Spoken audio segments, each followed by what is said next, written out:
Makwaba Edeba APTV, AP Radio, 105.7 AP Sports is a bonomian sano, and Yabonon Yabasori, Efrin Kunyasun, Aka News, Atwaso, every this times AP Sports, latest update in Yano Ewa Monone, in Semu Ebe Fisham Zeberem, na Yadosuko, na Yadonsem, every Abena. And the Europa League final, our done a battle between Bayano Leverkusen and the Atalanta Bergamo. Your own some Banyami Atoma, a Yabedin Como Jose Mourinho. I could grant the interview our seminar Biase. I had the interview about Jose Mourinho Beba, and I feel Berem, Yatrim Como Kakra, not Ninano a year, Tony Cruz, and Ra, and some by Neberum Nafia Dincomo, and somewhere the account be Mauricio Pochettino being the coach for Chelsea and Ra. And a bass coach in Omajano Quine, a man coach Bena Eba for Chelsea Football Club. Yet in summer, a free Chelsea no, and some Madrid, Barcelona, any other clubs in Yebiraho, not yet in Como local news. Eba, the super class, Namiaduma Sante, as a Barbaric Sports Stadium Kotoko, and then the phobia, and at the Ebony on some Oha, yet the Bebe Remia Dinkomo, our the Black Stars of Ghana, and the 17 waffles on B qualifiers. Yeah, but Enra Ghana, yet you're burning for a bomo, your own some and so a banafi updating in Yano, lawyer Kenson, and any team no, yet a free hole at the Aban, somewhere in the Akanwa, Yabuanwa, Yerebesumane, AJ live on APTV, AP Radio 105.7, AP Sports is airborne. Yababan, not yet didn't come, but a friend who didn't come out, and the regular panel members. A branch of a big brother Maestro GH, Oberton can live on the show after the Sports Crusader. Or also overturning Casa or Bojuma, I will show no so a day, and Yasa Metro Cra, na Uram, na Ure production on Swa, Omoya Jumayapa, and a branch a D answer, Tapsoba, one a branch here, your friend is a damn baba, Omana production on a demaye, Oracle ba a deblay Timudahine, and so a tetra Neri, and I show you a dame eba, Filippo People in Zagi, at the local news on exclusive interviews at the best room, and Ray, show no so camera and Nana Kwame and they try see some Bojuma. Yes, brother Anthony Tim no so tetre and I show Ebamedi as the Capo de Supremo, the success man. And then we a success kumu latest in no ye de be from on name Eddie Abba and then we over join you live on Facebook, APTVGH live on Facebook. I will join you and not watch it now. Nyama come out APTVGH live on YouTube and so I'll be streaming live our YouTube page and so they amaye and then and I feel AP Media GH on TikTok and I feel Instagram and the X and so yeah Juma I was into back for nafi what far stories be I was watching every afar your social media handles no so and then you nafi nyama switch me come every amaye room not yet in common then we are tenacity we are say yeah the APTV pick of the day hashtag AP Sports on X. Hashtag AP Sports on Facebook. Not question of a pick of the day. No, yes, which AP Sport player has been disappointed this season in the GPO? Which player has been a disappointment? Okay, which player has been a disappointment this season in the GPO? Players I come once me. Michael Modric of Chelsea, Dominic Szoboszlai of Liverpool, Jeremy Doku of Manchester City, Andrew Onana of Manchester United. Why not? Disappointed power in the Premier League this season. I know the which player has been disappointment this season in the GPO. Into also the adventure Ebebana Fiat in Como every I found AP Sports. So say you saw a trejano every Amana said in New Mexico. Into Chewaji Facebook no so much share my and no APTVGH on live on Facebook. Dr. Odani Macro Johnson was a fantastic good afternoon Supremo. Good afternoon. Jimanuel Kumi was the AP Sports mood activated more fire and also the other when a banana Kwame Isaac was a Capo de Supremo. I'm enjoying the show live inside Tepa Municipal Hospital. We'll see you are the king in the afternoon. Please more update on Chelsea. Thank you very much. Oheneba and I feel more Tepa Municipal Hospital for Yanchiam. Yeah, the update in the Baba Starboy was watching the show live and clear. Our Afmem Airport. Fantastic Capo de Supremo. was a more fire. Kotoko beat House of Oak on Sunday. Greetings to Yasma, Kojo Space, Teacher K20, and my lovely father. No joke, ewo emem yencha me mfonyina ene afufonyina ene the Frederick Corey was watching a show live from Sehubekwai. Or say, couple, you and your crew are super. Keep the fire burning. Ejanedi Tiatuo Hassan Saturday is watching. Hassan Bibiabo Kodie a Japan Boatiemos with fire emojis and what they are to Emmanuel Opon was you are the best in terms of presentation. I see Emmanuel Opon and then we mountain fire no ever foreign no Yababe Tuja Michael Ose Emba was it the show is live at Obuase for a chairman and you Obuase Bibiabo Kodie Obuase Chamo Van Persie Jr. Van Persie was the APSPORTS is airborne at Atonsu Monaco and the whole meme community inside Lakeside. I will blame UK government for selling Chelsea Football Club to these people. How can you sack Mauricio Pochettino? I'm sure. I'll say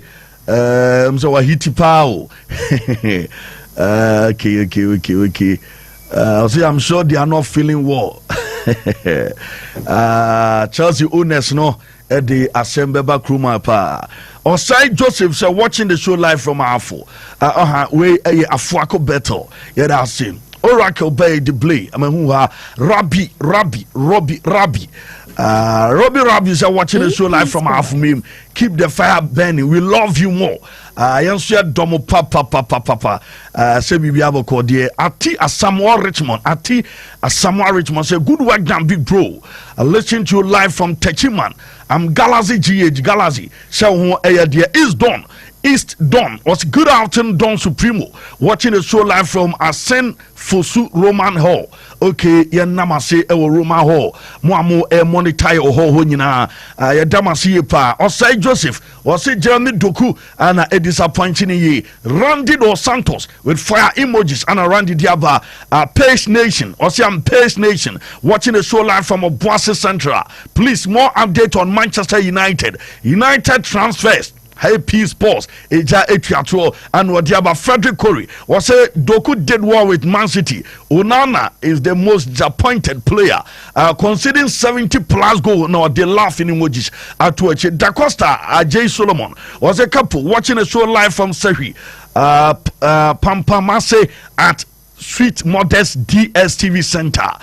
Couple, you are the best. More fire. Thank you. Williams Renchi was a good evening. And what they about Kwame Otu say Unana and Wobe Vuti Amanu and then you big brother Atnas Sanso and the Sports Crusader Atnas me call Muhonafi Umodu Madrinche and so Kakra Ede Aba on player I would disappoint you what the GPO season ayabo ewie ya ye hwede ni enuama betimi akoyi na ye nidi nkomo kakra emfa ho na ewe se enuama ebisia konso betimi di wadwen chaba with hashtag APSPORTS on Facebook, hashtag APSPORTS on X. Na odo wadwen so etimi ere afo na afie di nkomo edi afani on se enuama esia koya wa mama men komo na afie ni nkomo poku pesmark Sir Andrew Nana Nimo Ernest will say good evening. I'm watching the show live from Doha, Qatar.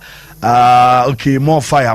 Said Doha, Bibiaboko, Ewa Qatar, Nenri, Wonsam, Chimamin Kona, Mema Biafakwa, Banafi, and Twasu, and Few said Bibiaboko, big brother, Bibiaboko, dear. Couple, Yankopo Nado, Bibiaboko. Okay, Dodum, Yankopan says, or the Adumi Bium. Crusader, say Bibiaboko, dear Sports Crusader. Adum, fantastic. We are Remuna Yashe, big pick of the day, no, meaning Premier League, Bowie. Player Ben Algidis and Uncle Bitch, Dominic Soboslai, and Afi, Michael Modric, Jeremy Doku, Andrew Onana. When are you really Uncle you cry, Chese, and Kaunya Yankee, Koyi, Barankoyi? Couple. We they say quite obvious and easy targeting is very, very cheap. Okay. So share the players now the Gusuna. I think some Modric crowd about last season, latter part of last season, on Enzo Fernandez. But then Ocean the development and acquire so asset in Chelsea, I think it was very bad last season, even start of this season. I think the latter part of this season, then Mauricio Pochettino finding a very good footwork for Mikhailo Modric, and I think looking at it, when Timen deliver very well this season. So Jeremy Doku, the profile as a particular player or the free in the former club about Manchester City. Yeah. Undoubtedly, never was Kobe fitting the shoes of Riyad Mahrez. Okay. Riyad Mahrez should Jato Manchester City. It was very huge. But Jeremy Doku gradually with me integrating into the team. I with me born homebody. I think or you very idea because at the moment with me a dampe Jack Grealish man it's not bench and on more playing time this season. It shows or born homebody in Kakra. Okay. And then you look at the likes of Dominic Soboslai. Soboslai in this list there may because this is also Liverpool Football Club or more midfield check the likes of McAllister, Soboslai from RB Leipzig, Bayern, definitely or Bayern, easily, chipping into the system of judging club, and then so pay 2 or more players are in attacking third of Liverpool Football Club this season. What creates a lot of chances, are pressing a lot for Liverpool. Ultimately, Dominic Soboslai and Fanny Frim were born home modern. I mean, all these players know Mugusupu be born home modern part this season. Dominic Soboslai, okay, all about were born home modern. Then you check Andrew Onana, the profile Crown the free Inter Milan, at the bar Manchester United. Eric Ten Hag, Ricardo Coton at the bar Manchester United. At a certain point, no being himself, Oja the year. And I'm on a free team in Makono. Andrew Onana will be the basic replacement for Manchester United because the ball playing ability, chrono, or be team they integrated to Manchester. Babos were disappointing most. But then Onana were disappointing.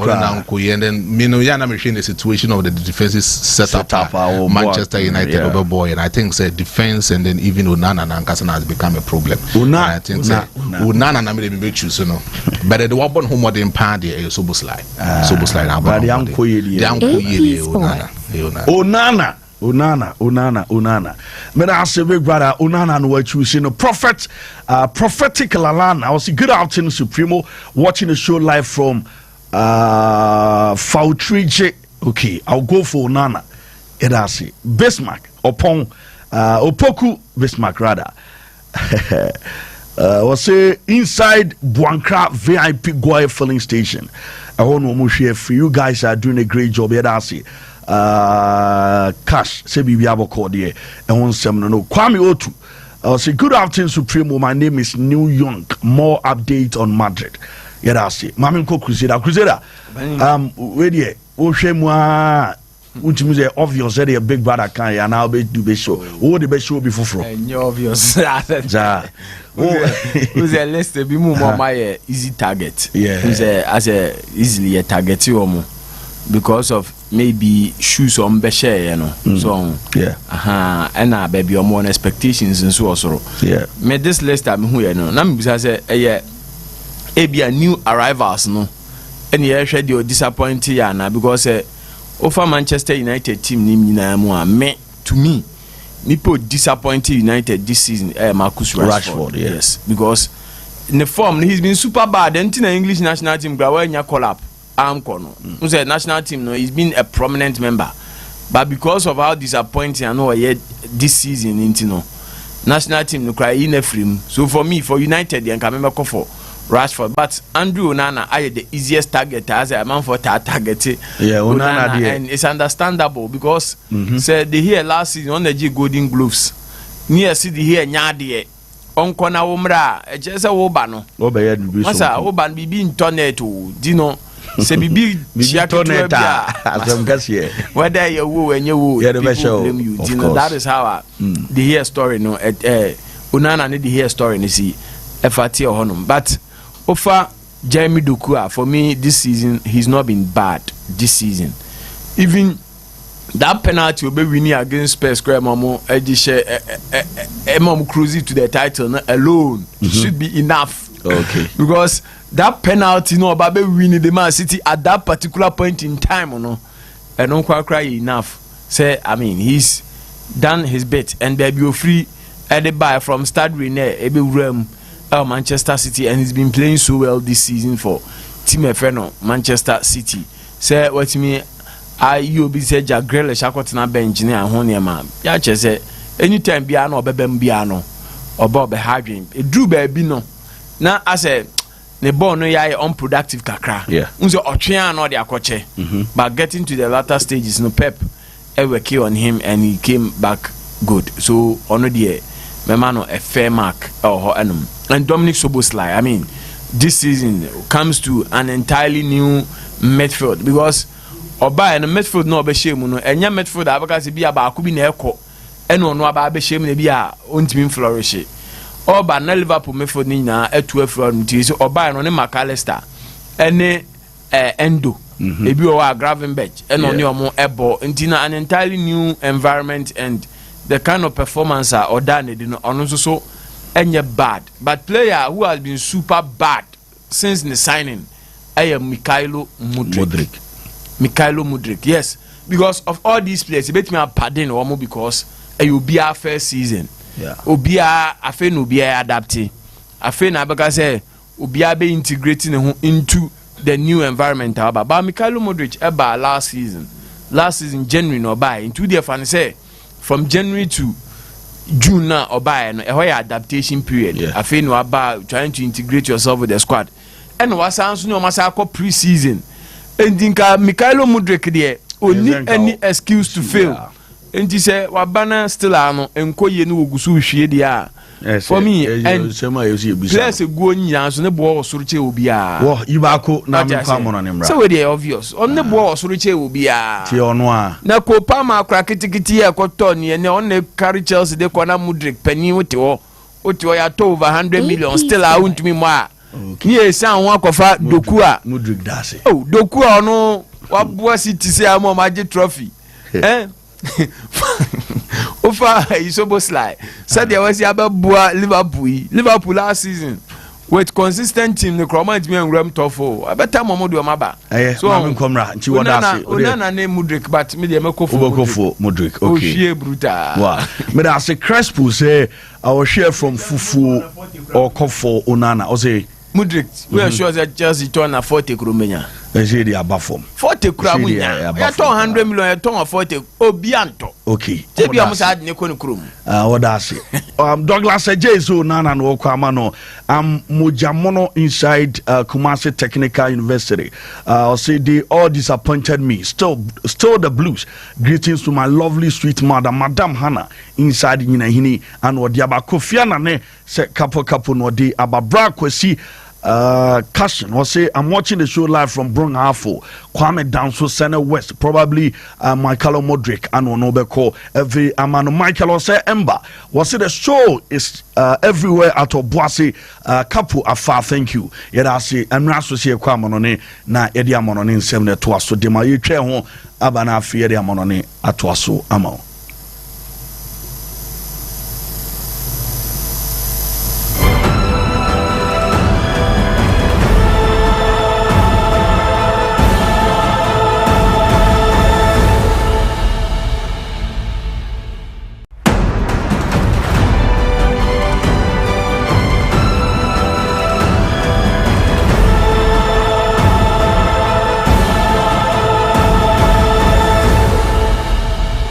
Amanama Miko Palmer na yenu commercial say over Facebook APTV GH live on Facebook na fe and you ma kama Ko Palmer ewo ya kan say PFA fans player of the year wonom adjusting na so bibia ya kama efe amako Palmer no Ko Palmer sem na di to dabin sem pray ebe free Chelsea aba nemo me call American firm Oak Tree for no me call mo na fe din komo ni nyina Inter Milan Boboko no e say Inter Milan Boboko no Oak firm if America ma be taking any control our club no so ni nyina no enesika Sunin group wo ekobo ye bosi o kobo ye the Oak and company and asem and the company no woman timentua and reporter everybody say Italian Serie A club ye from Inter Milan e say Oak Tree for no wo ana take control 400 million euros ezika womu akwaje omantimentua enti reporter and say can is 3 years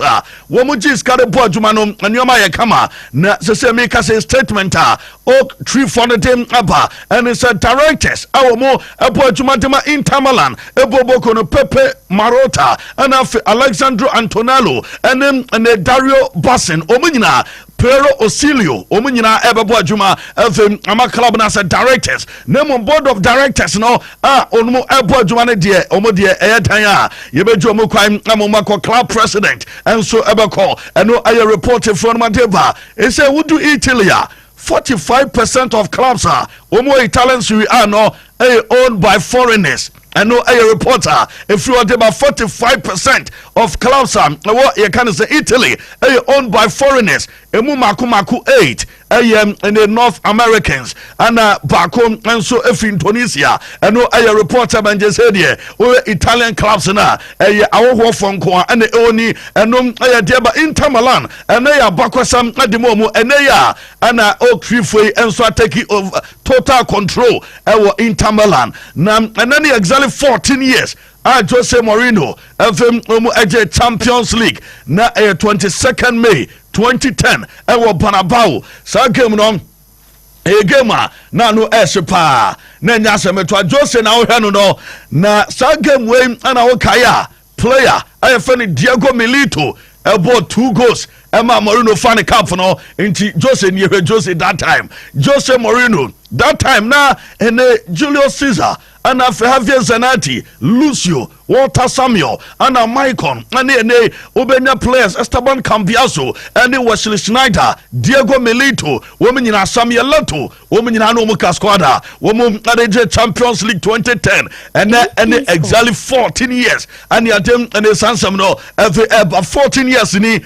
Anna Omu Ayasa Recona, Yatem and 70 paid about Diego Milito, then were a hero at the Emma Club, a funny Inter Milan. Boboko na no report ever na Jose Mourinho ya ana do mo ya sa record Jose na ene obama me Jose Mourinho our Saudi Arabia na oko summit bi a football summit ana Jose eko na ne or Saudi Arabia na opo adwuma obama me time Jose lande ye e Saudi Arabia when aye Ken Fayed International Airport eno ana also nti Mourinho edu airport o aye Ken Fayed o ana also ye FM amount e APTV live on Facebook and after YouTube and after APTV radio no 105.7 yate awon sam adeba Jose Mourinho and they fight international airport na Jose enter press conference and as a conference room or no yanko Jose ni Jose Alande na and the summit no ekoso ama nuama so ya kama Mourinho kwa cheche nuama ewo bo mo football no Mourinho ekodim koma kakram ade afa ho na Jose Mourinho nie bibia nso ya kama Jose niye bibia ya kama na Mourinho asema miki Jose edu wano bibia ya kama demano na Mourinho starte ya no yenti Mourinho suya Arabic no suya kakra enti before say Mourinho ebe starte in the summit no abon koma kakra no o starte yes any peace be upon you na say udu Araba kasana enti zedo mo kanu salamu alaikum na ana ode eto dwasa ana Mourinho kasa Mourinho do Saudi no wasu mama mrede kakra wasu mo kasa no ansa na Mourinho kasa. First of all assalamu alaikum. First of all assalamu alaikum. First of all, Kasano when we kakaye na or register the presence of Saudi Arabia and the attempt on some deba Mourinho no what in some dream and a tuja me the one some ababamo said Jose and some city Jose and some no a beam and ye yenin komo was say on one kasa obedika kasa for no Jose Mourinho na obedikan akasam afọ no Jose one and it's one why brand Jose Mourinho na kasa no Mourinho no why brand Anna, I'm also the special one. Said the Bio Cano, or say I'm a brand and I'm a special one. Said the Bio Cano. Now, also no, the records and then the brand, or creative or pictures. So, was on the brand in a fourth brand and our creative and YTV 26 titles. Our picture also was it and your social media. And one Jose Mourinho, ne brand no obedo brand no our pitch na do kanyina and say and then entadia osha efe and ma ye fe Jose Mourinho there be onu Jose no eyobia na dwuma obo e wo pitch no so ana man ye Jose and Mourinho into the two just on the way branda ewiase nyina hu ni say ne wono a big brand and no ade before the football career one the say team say ono Jose Mourinho oba be top coach oba be big coach e wo wiase nyina and also bam fm amonu Jose Mourinho one musa Jose ese La Liga no akobo La Liga abo in a GPO where we need La Liga title with Madrid with 100 points and one them La Liga no and oba Chelsea or buy and some Abaje League in England and also consider 15 goals nimye no jene more day what the 100 points Abaje League our La Liga and it's all consider 15 goals our UPO no jene day Mourinho na to just the question that will be Saturday when I'm in chamber be crowd dear panye miko Roma na Roma embo European final enye da midwo call twice busa history 50 years ni na ebi NC Roma da say omoko final European competition me Jose Mourinho me na me ye Mourinho ye me a me na me do mo call final twice and no difficult e tell the okay and no answer Jose them am legend no Jose Mourinho otimu say kasa no wo tase wo kasa se wa ye adwuma Mourinho aye adwuma into ade nsa senebo enso apon komane kama na Jose Mourinho on said there eneva enso maba your referees be so mo dark room ho wo mu na make decision say ball near offside and a ball near penalty and Mourinho says anko foni nyina woman the feelings and the adwuma na say kwaya won ti va room ho and all dark room all ya adwuma no say wo ye Etihad fan and say o ye Hilal fan say ball near penalty obe slow down say o ye Etihad fan so say ball no offer obe slow down depende nipa na wote won no bibia so sign ye ntie Mourinho kakra otiechie mu one frame more if you support so if you are a referee in a dark room with some screens, you know how to do it. One frame, more, less, is an offside, is not an offside, is a goal, is not a goal. So if you support Al Ittihad, one frame more. If you support Halali, one frame less. You know.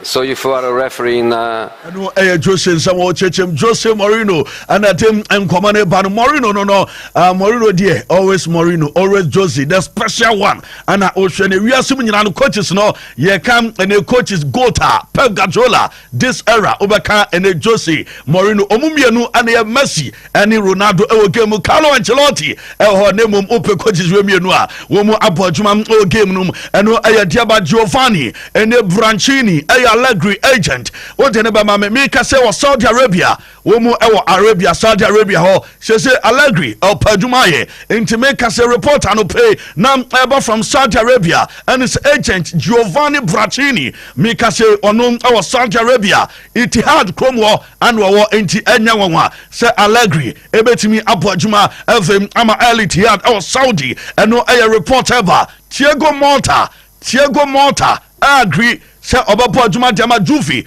eno aye report about Thiago Motta Barcelona epeno intimate say yeso agree esem obapo adwuma with Juve eboboko no eno aye Thiago Motta report from my na Deco yase Deco nso call London eno aye Barcelona Deco call London one and the Hans Flick agent ekobon komo awie ya eno aye report ever e say omo aye hot e wo wiase football mu coaches and the players transfer we aye coaches and aye tough pa coaches no obia resign and I say adwuma beta ho enti Deco e call London eno aye report about Deco and the Hans Flick ekosiani agent no e wo London and your reporter e for my deba Memphis Depay reporter about say player no and so this summer obefi Atletico Madrid and transfer free ho event in Memphis ebe free wa call and no dia ba reporter eba and it's a me TBB dia neba say story no settle and no Luka Modric or no ebe stay and your report eba Madrid good news FM amam so bekoso na upon adwuma no edi amatim no and no reporter efi and Modric aso ye FM neba reporter eba say me TBB na dia ba nyina and say Vincent Company to Bayern Munich. Ote sansemo ya medika kan wasema cheo enra enano passa Vincent Company omu guson Bayern ene company enkomo no ekwanimu na reporter free in Germany eba and then when you say company to Bayern just a Bayern management and a board woman say company a first choice and a report ever na encommodity any positive and no a news if you bunch of the company ebet me a manager every amapaya munchin a boboko na no reporter if you no matter ba Saudi Arabia sisi anyame adoma Saudi Arabia reporter men seconds Al Ittihad woman any Mauricio Pochettino enram ana Chelsea adwuma no oja ho ekoye na me TBB e was Saudi Arabia se Saudi for no epesam omudu omusika ne ba Saudi Arabia ombese omotunisika tuo into reporter eba se Pochettino Al Ittihad reporter never said mano ana makato se Allegri ni agent and so hadwumre ya enti a tough job ana Mauricio Pochettino fight sen in Sabet Miaka was Saudi Arabia na me aduma big game bi was Saudi Arabia Ronaldo Al Nassr womu egame no omone hela Kings Cup final na sa game ni egame Cristiano Ronaldo ebejam omo the commentators mako 6 and omutu omuka sem omo me commentary emfa game we Arab commentators no womu ewo Faris Award obey commentary that day no Fahid Otabi ebe commentary Ali Al-Kabi ebe commentary Shalabi ebe commentary Isa Habim ebe commentary ana Mohammed Hussein womu 6 commentators ana womu akofo mu se womu be commentary in Saudi Arabia and no a report about Barcelona Mami Robert Lewandowski na yeni commandement ne Barcelona player no obeste Lewandowski beste one kasa a confirm say obeste nyame atoma obe continue apojuma FM ama Barcelona and no aye de bo mu busa ne say Mbappe bana wampa no say no osi ho no e wo Madrid and was say ye busa ne say de hu biaba Barcelona for no bom who say Mbappe Ebeka Vini Jr. Obeka Rodrigo Obeka Jude Bellingham and who squad way Barcelona Munsro and was Esrobiano na do Kenyan say game no womo Barcelona en Rome say Mbappe bana oban ebema Madrid team no are very strong nemo mentally womo mental just womo dream no womo ayo Madrid say Srobia anyhow na womo de ombe teamwork ebe ya adwuma evem ama Barcelona say Barcelona bo teamwork enya de say ombe sro Madrid squad eno anso ekoso a ena man for as Barcelona sro ana Mbappe ba ne sanu amani nyina eno aye report from Matebadin 70p enso ade eba na Jamal Musiala akrano say obaba Madrid eno aye Jamal Musiala player Edema and the Bayern Munich. Yes, was so interesting. No, I'm on the agent na kasa. Sem ono dia Madrid na. Say offer bi baba na nya Madrid ha. O movie eno aye Jamal Musiala and ya didn't some Peter ba Alphonso Davies. E say season no e say die ekwana wie ye enti obi atimi pie enti na ono ne girlfriend and so pie ye. Eno aye Alphonso Davies omu pie. Omu si abonti because season no all bomb matches unya time. Any wife MP enti na ana Alphonso Davies wapie kama bibia nso adetama yate ensebre peteba na unim sese reporter eba ne se nyame atoma 2026 we a Champions League final womo devenu naba 2026 2027 2026 no our Puskas Arena our Budapest our 2026 final baba sunti stadium way and yeah final no our Champions League and after 2027 our San Siro Milan and baba so 2027 o makacha Milan fan say ombema 2027 abasoa as a stadium o renovate into renovation abakoso our San Siro our Milan and sa 2027 UEFA Champions League final and so abaso eno ayadiaba na nyame adoma Europa League no eno so omo defend snapper 2026 ewo Besiktas eno aye ene park no Istanbul ewo na sa game no bakoso ana 2027 ewo Bank Park ewo Frankfurt ewo Germany ewo enso ana 2027 Europa League final ebetumi abaso anya reporter efonu madeba me TBB na me ayadoma Saturday Madrid ebe farewell amam ene Tony Cruz na reporter ebe say Saturday no ayade say yates 80,000 fans omwa womu ba stadium against Real Betis Seville a game no Tony Cruz ngwanti Oma ton ticket na wi. Mad supporters no oma to wi. Wo mum be farewell. Ama Brenta Tony Cruz 80,000 ticket. Aye sold out. Enom aye panabao. Aye de ensem pete bantene later sa. E phone ma te bante ensem p. And so at the airport. Na game ne baso. Europa League final. Na mame coaches ni mi no. Mame Gian Piero Gasperani. Ana fem and Xabi Alonso. Wo mi no. Bra Facebook one efa cap ne enumre Xabi Alonso anasem ne Piero Gasperani ana efa trophy in Europa League one ana efa na eman for Xabi Alonso ebe ya djuma ne biem ebi se senior man Gian Piero Gasperani and so ebe ya djuma no mame the two Nigerian rivals near Nkoma Victor Boniface and Ademola Lukman Atalanta Bergamo and Bayern 04 Leverkusen Ademola Lukman you can say Atalanta Bergamo and have a team a player I have Victor Boniface and so about Emma Bayern 04 Leverkusen woman in Nigeria and Empire ebe do win trophy no Nigeria for me and why and a left trophy no our Europa League and annume Airpaso na Bayern 04 Leverkusen team no and omo bibi kakra coach no and the boys no mami shake up omo we no pano omo bibi kakra shake up ahead of the game Basso said ya be on be fit na nneoma so aya kama amachi me friend Bayern 04 Leverkusen Boboko no and our Dublin Empire ebe dwanyame adoma game no and won sem bebre enso ha me de won sem ababanemum se eno aye ready a ye betimi ahwe mo shake up no na ye din koma kakram ade afounti o ma me ba ko na no mu inside no na ye nim koma kakram fa ho eno aye report abanti team no and won sem ane de ever eno aye team e fa no Bayern 04 na mame Xavi Alonso ne ni nkomo ni nyina ne sem press conference eno ekos no ye be din koma kakra our press conference na say na Xavi Alonso and Nigeria yet Nigerian journalist back ho ye fra no Oma ebusa no question say Victor Boniface Nigeria for no episode more Victor and then real game no Victor Boniface because Ademola Lukman ebebo in terms of Victor ba ye Victor ache adan opra no adan Alonso omo Victor yentie answer a Victor and so the yentie answer Xabi Alonso fm Oma abro obusa no ene Victor and ensem Xabi Alonso. A video surfaced online where Jose Mourinho said that you went through his coaching. Hi, Javi. My name is Omar Katsuba, OmarSports.com, Nigeria. Victor Boniface, since returning from injury, if my memory serves me right, I started just about 2 games.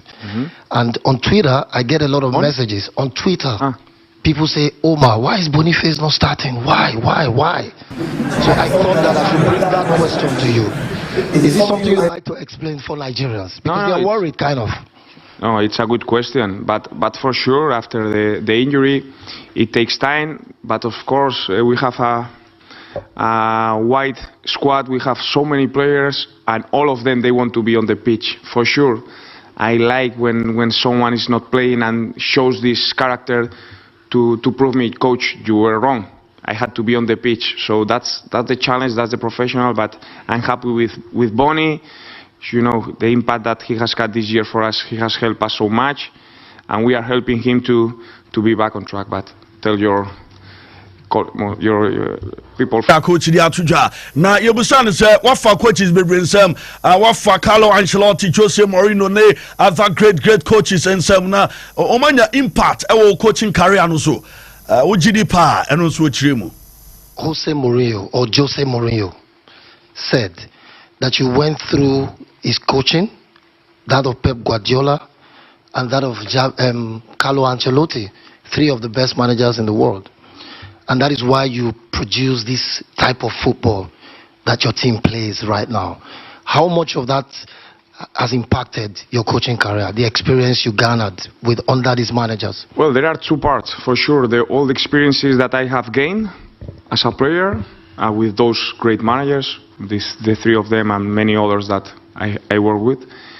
But I will learn a lot from the players as well, and they teach me a lot of things. We try to improve through mistakes. We try to improve through good things.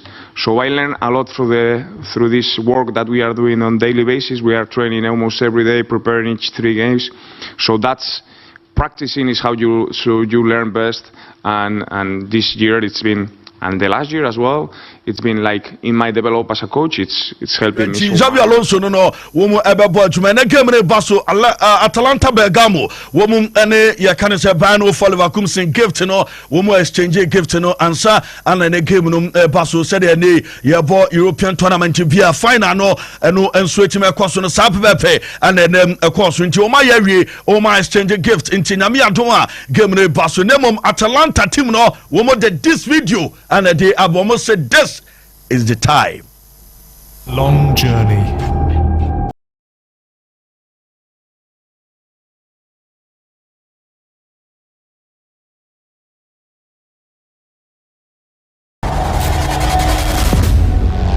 The time is now.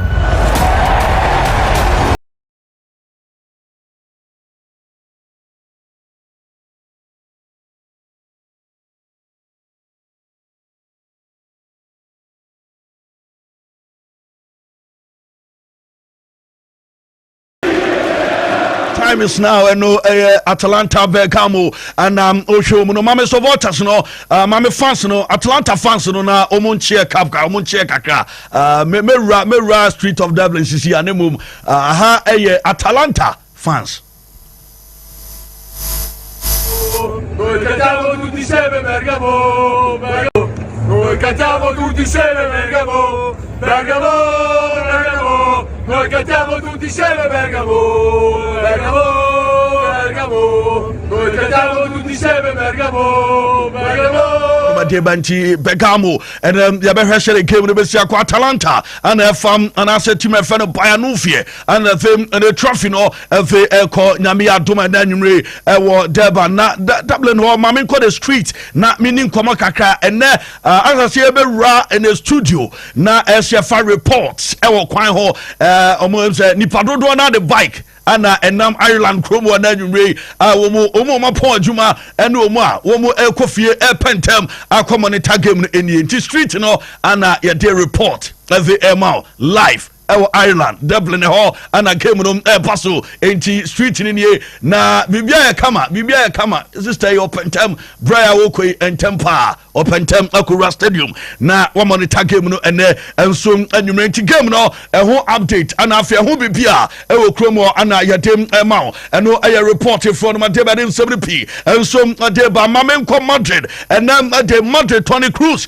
wo hwese de New City a onko nemo yate se Jude Bellingham any players ni be replacing nemo yate se Madrid ayo Madrid se Rodri aye player womu enyana ni age no 27 but still na Madrid efan say Rodri ebetimi apojuma efe ama Madrid boboku no eno aye reporter free Wadeba Roberto De Zerbi eni Ruben Amorim aye coaches a me ka say coach Chelsea adwuma no yesem say omu awie ya omu so omu ho abam komano akọ Roberto De Zerbi o enkomano adu Ruben Amorim enso enchen anopan me ka say coaches awro and omu dem omu elba me de Karen and Makana and some abai and after the coaches nina nemo wenom awie and Eva Ruben Amorim and after Roberto De Zerbi and no a reporter from Eva na Bayern Bobo kono Payamunchin Bayern and some Mauricio Pochettino omo monitor Mauricio Pochettino o monitano ni situation our Chelsea the Zebebiato no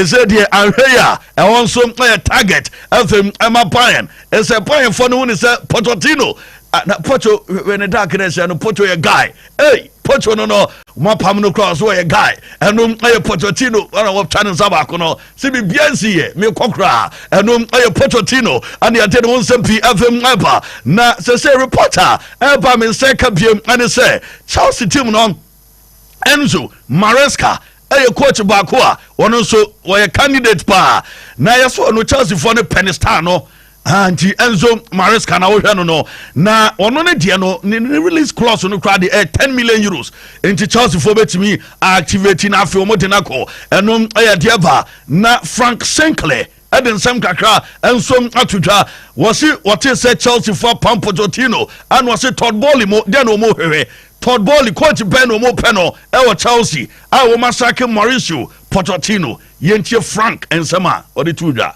because I'm not good afternoon Joe. I'm very surprised, you know, when I heard the news breaking yesterday and couldn't really get my head around it, to be honest, because I'm just not sure what the Chelsea hierarchy expected Mauricio Pochettino to do this season with the group of players that he had.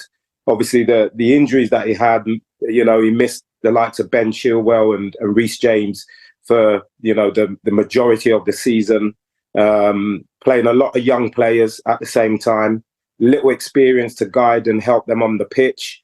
And, you know, for him to finish 6th in the league from where we were sort of like at the back end of last year, I think it's an incredible job by him. So very surprised by it. And, you know, it's a little bit embarrassing, really, to be honest, because, you know, you wouldn't have expected him to do any more with that young group of I want some people, but now when him say Chelsea fans and I want Montes, we Montes ya pampo chonom. Hey, now then I thought Bolly D Bay or Mucho Madrid, ABC, I once would the say where Chelsea for no more preaching, where London for no, and she wants to bring Facebook, never check London for no, HO Madrid, not Ghana for, and Zucho Madrid.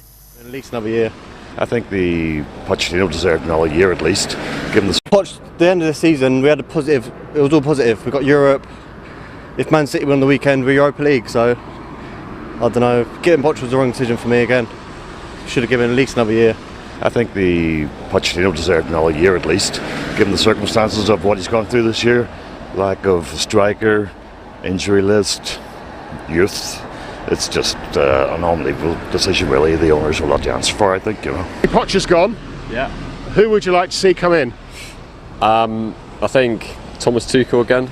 Really? Personally, yeah, he's the best manager we've had in many years. I want someone who's going to connect with the fans, someone who the fans, you know, have that empathy with. You know, we've had one or two over the years. We've certainly had a few that we didn't gel with. We're very disenchanted. I feel like there's been a lot of false promises. Like I said, we've been halfway kidded a lot with a lot of these like false promises of a new start and a new dawn. So it's difficult to say. Poch, the end of the season, we had a positive. See the Blues. Also for a drink, Chelsea for London for Niatu Munkano. Into Kruma or Casanafi or Asokwa or any Teshi or Tadi Nafi or Afu or Easton. But Biao Biano so Chewadrin na Yanko Big Brother Tanasim Banho Yaboa Enoch or say update on Chelsea and 1 year DSC Kwaku Sego or say couple thank you. Okay, Williams Renchi or say how are you? I'm good. Muki the marvelous and so at the love emojis natuo and a Messi Cabana say Capo de Supremo and also sorry say Capo okay thank you and I drink Nemum Liverpool fan we are surprised Georgian club with a golden ring and no a gift our day Abecheno said ye beya okwa obekai say or no e buy no over somye na omunso e kind ye pa. When I'm there I will do this.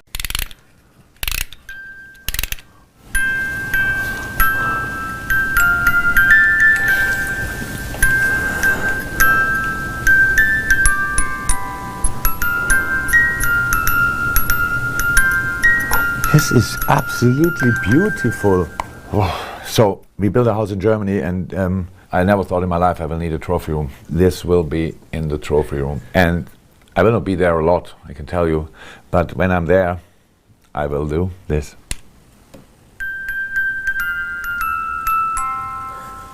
Thank you so much. Okay, this is Jurgen Klopp. And on say all that fan nasi on and here which me I de am an FA pa and on say the big brother maestro at Nasi Sanso at the Sports Crusader and so at Nasi mo be rem na ye did in komo kakra at the afa in Insama ye di egu ho na afia shede na Jurgen Klopp aye adwuma yi pa nti say anana bibi say ya am say o deserve shede nsa etimi e kan say de o ye adwuma na we coach BC na say supporters and our fans ni bi unse wa ye adwuma na gam yi pa ntimi kasi o ma ye bibi kakra the amano no na wo hwi aye de unse ma Bible for bet na fi ya papa mu e wa amano ne 2020 na fi obi a ache na adwen e wa mono ne nsem na afi ewia ya ba be rem na ya to so the if your big brother me mo akwa ba bi say bibi adam Capo easy is what ama wa ba bet kuruma ya oh yes em say nsu na gugu pa so gugu Basto Ayeshe heat na no yes is a Ghana no heat na no easy Ghana di nsu ntimi ntom pepa bibia ya bofo say that na say dia oh yes na krumbe bia she is what on so AP sports aba provide heat I know what day easy ka chama easy eti for so ti o oh yes church watch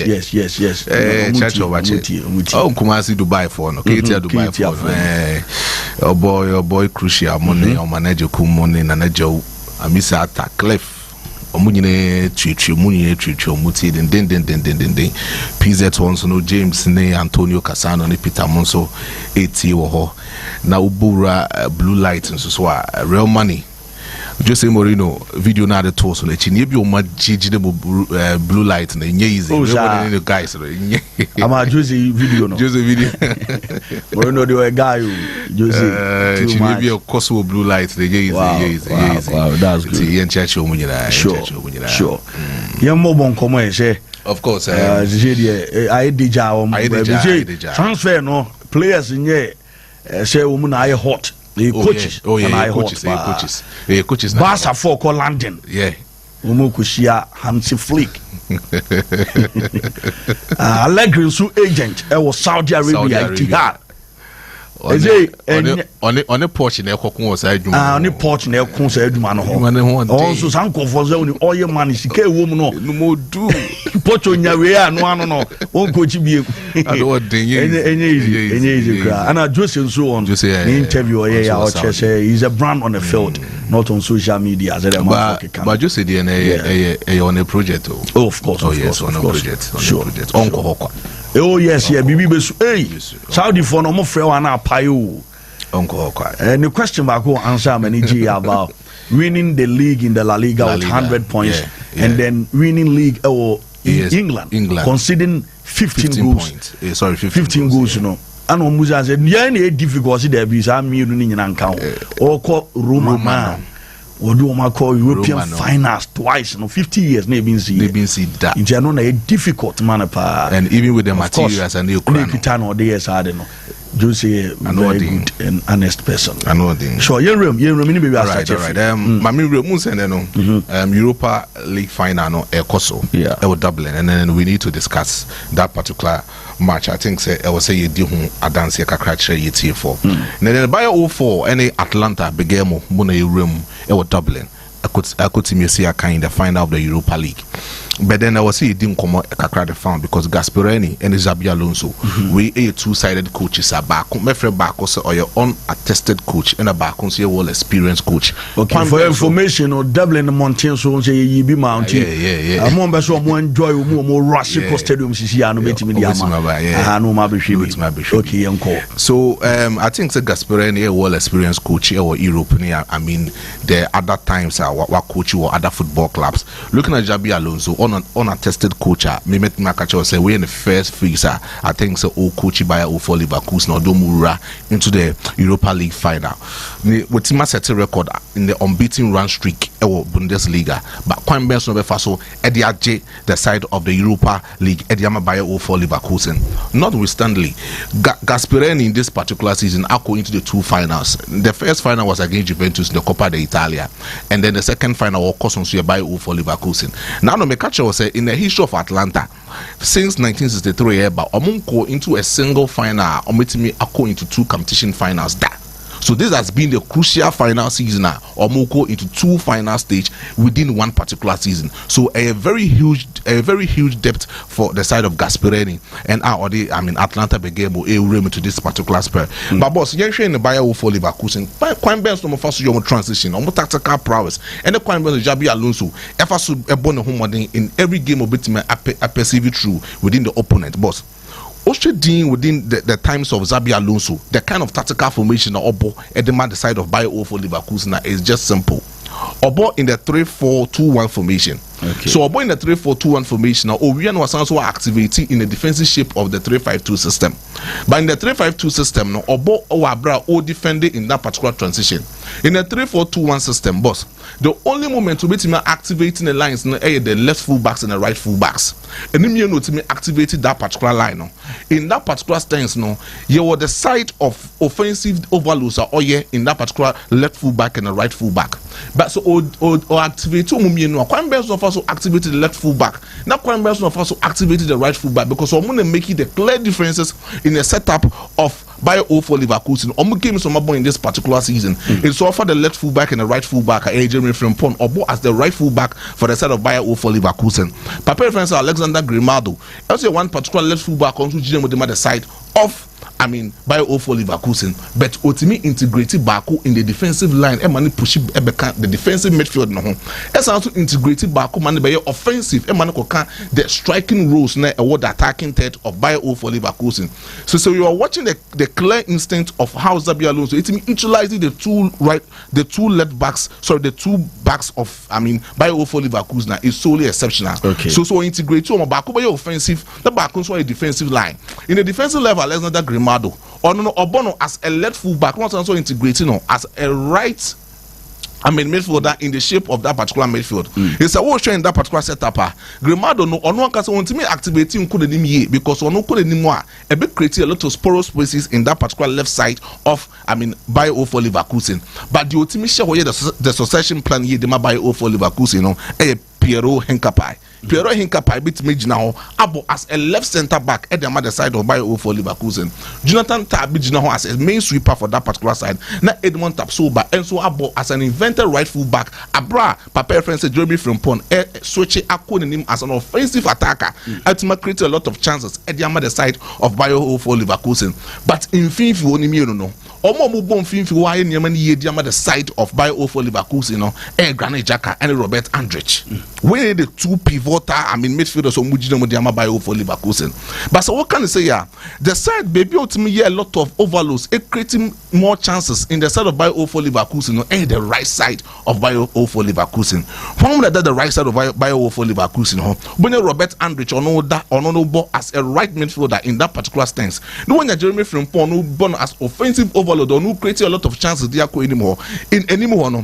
Ubenya Vert and Hoffman and also elbow in a certain creative or completing the squares in that particular tactical prowess. But Patrick Schick will be the lonely striker on BJ more at the Tuntinadiama Bayer 04 Leverkusen. But you can see in the setup of Xabi Alonso, who play at this particular season, so our boy in that particular rifty side corner, they are creating more chances at the Bayer 04 Leverkusen has been Jeremy Frimpong.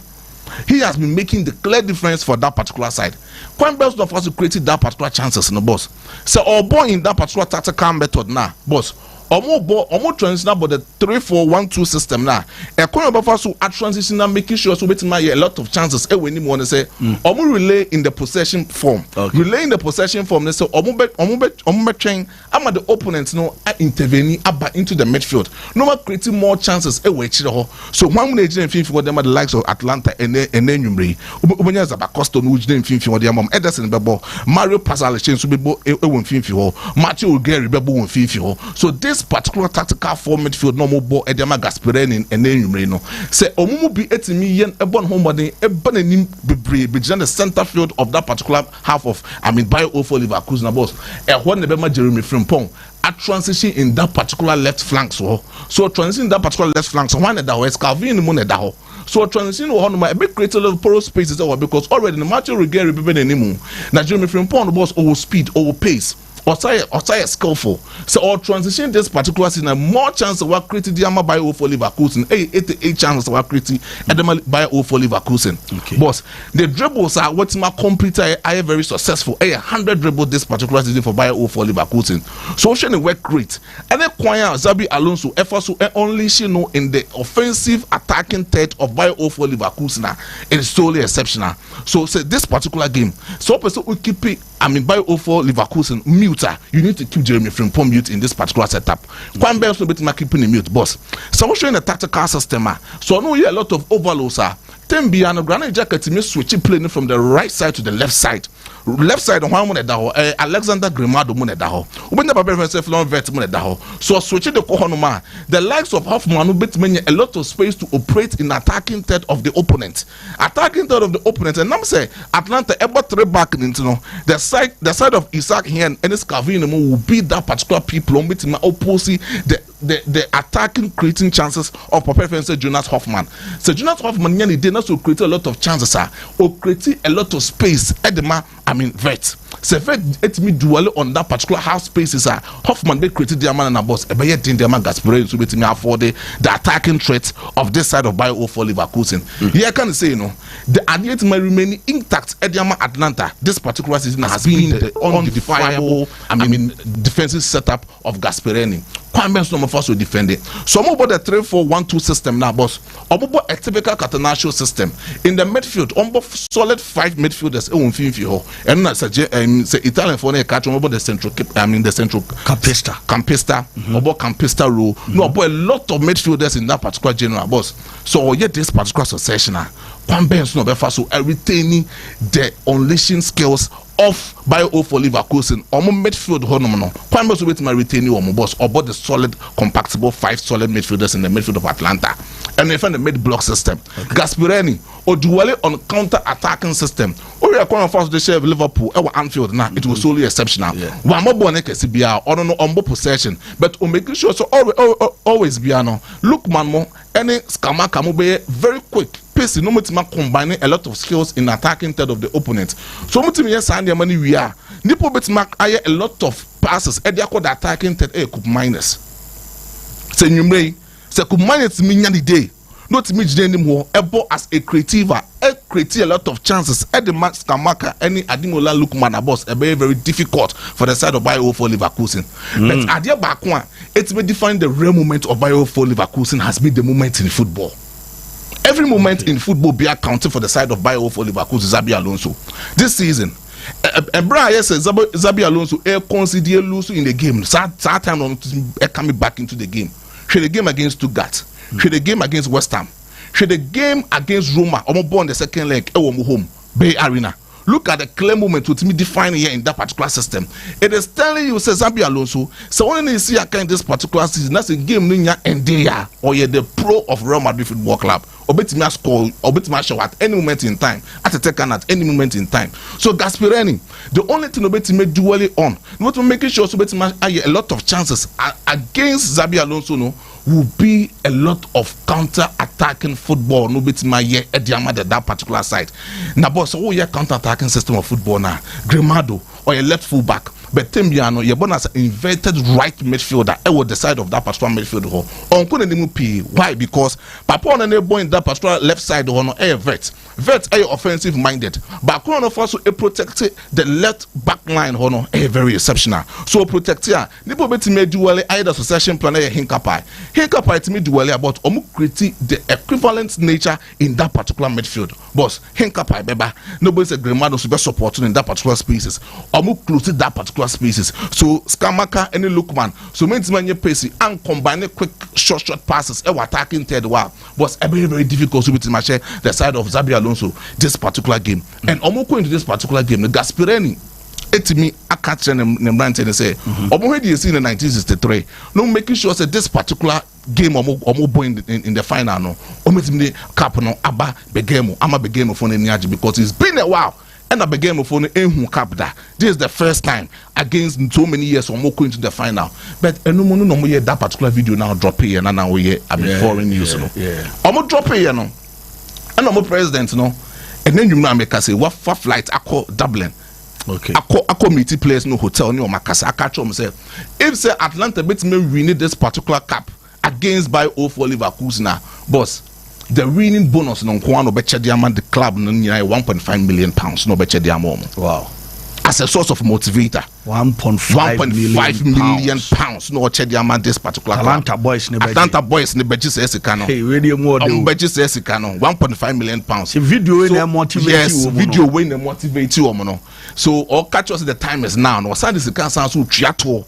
1.5 million pounds and a president no I assure boys they say if only so meet me winning against Bayer 04 Leverkusen now that will be the time says it between their mom but boss yeah can say Bayer 04 Leverkusen this season omo invisible side no makono me Atalanta de nka meta o machi ba adwuma no so adwuma no nye yo Bayern for no si bono Jean Piero Gaspera mi ni papa no but adwuma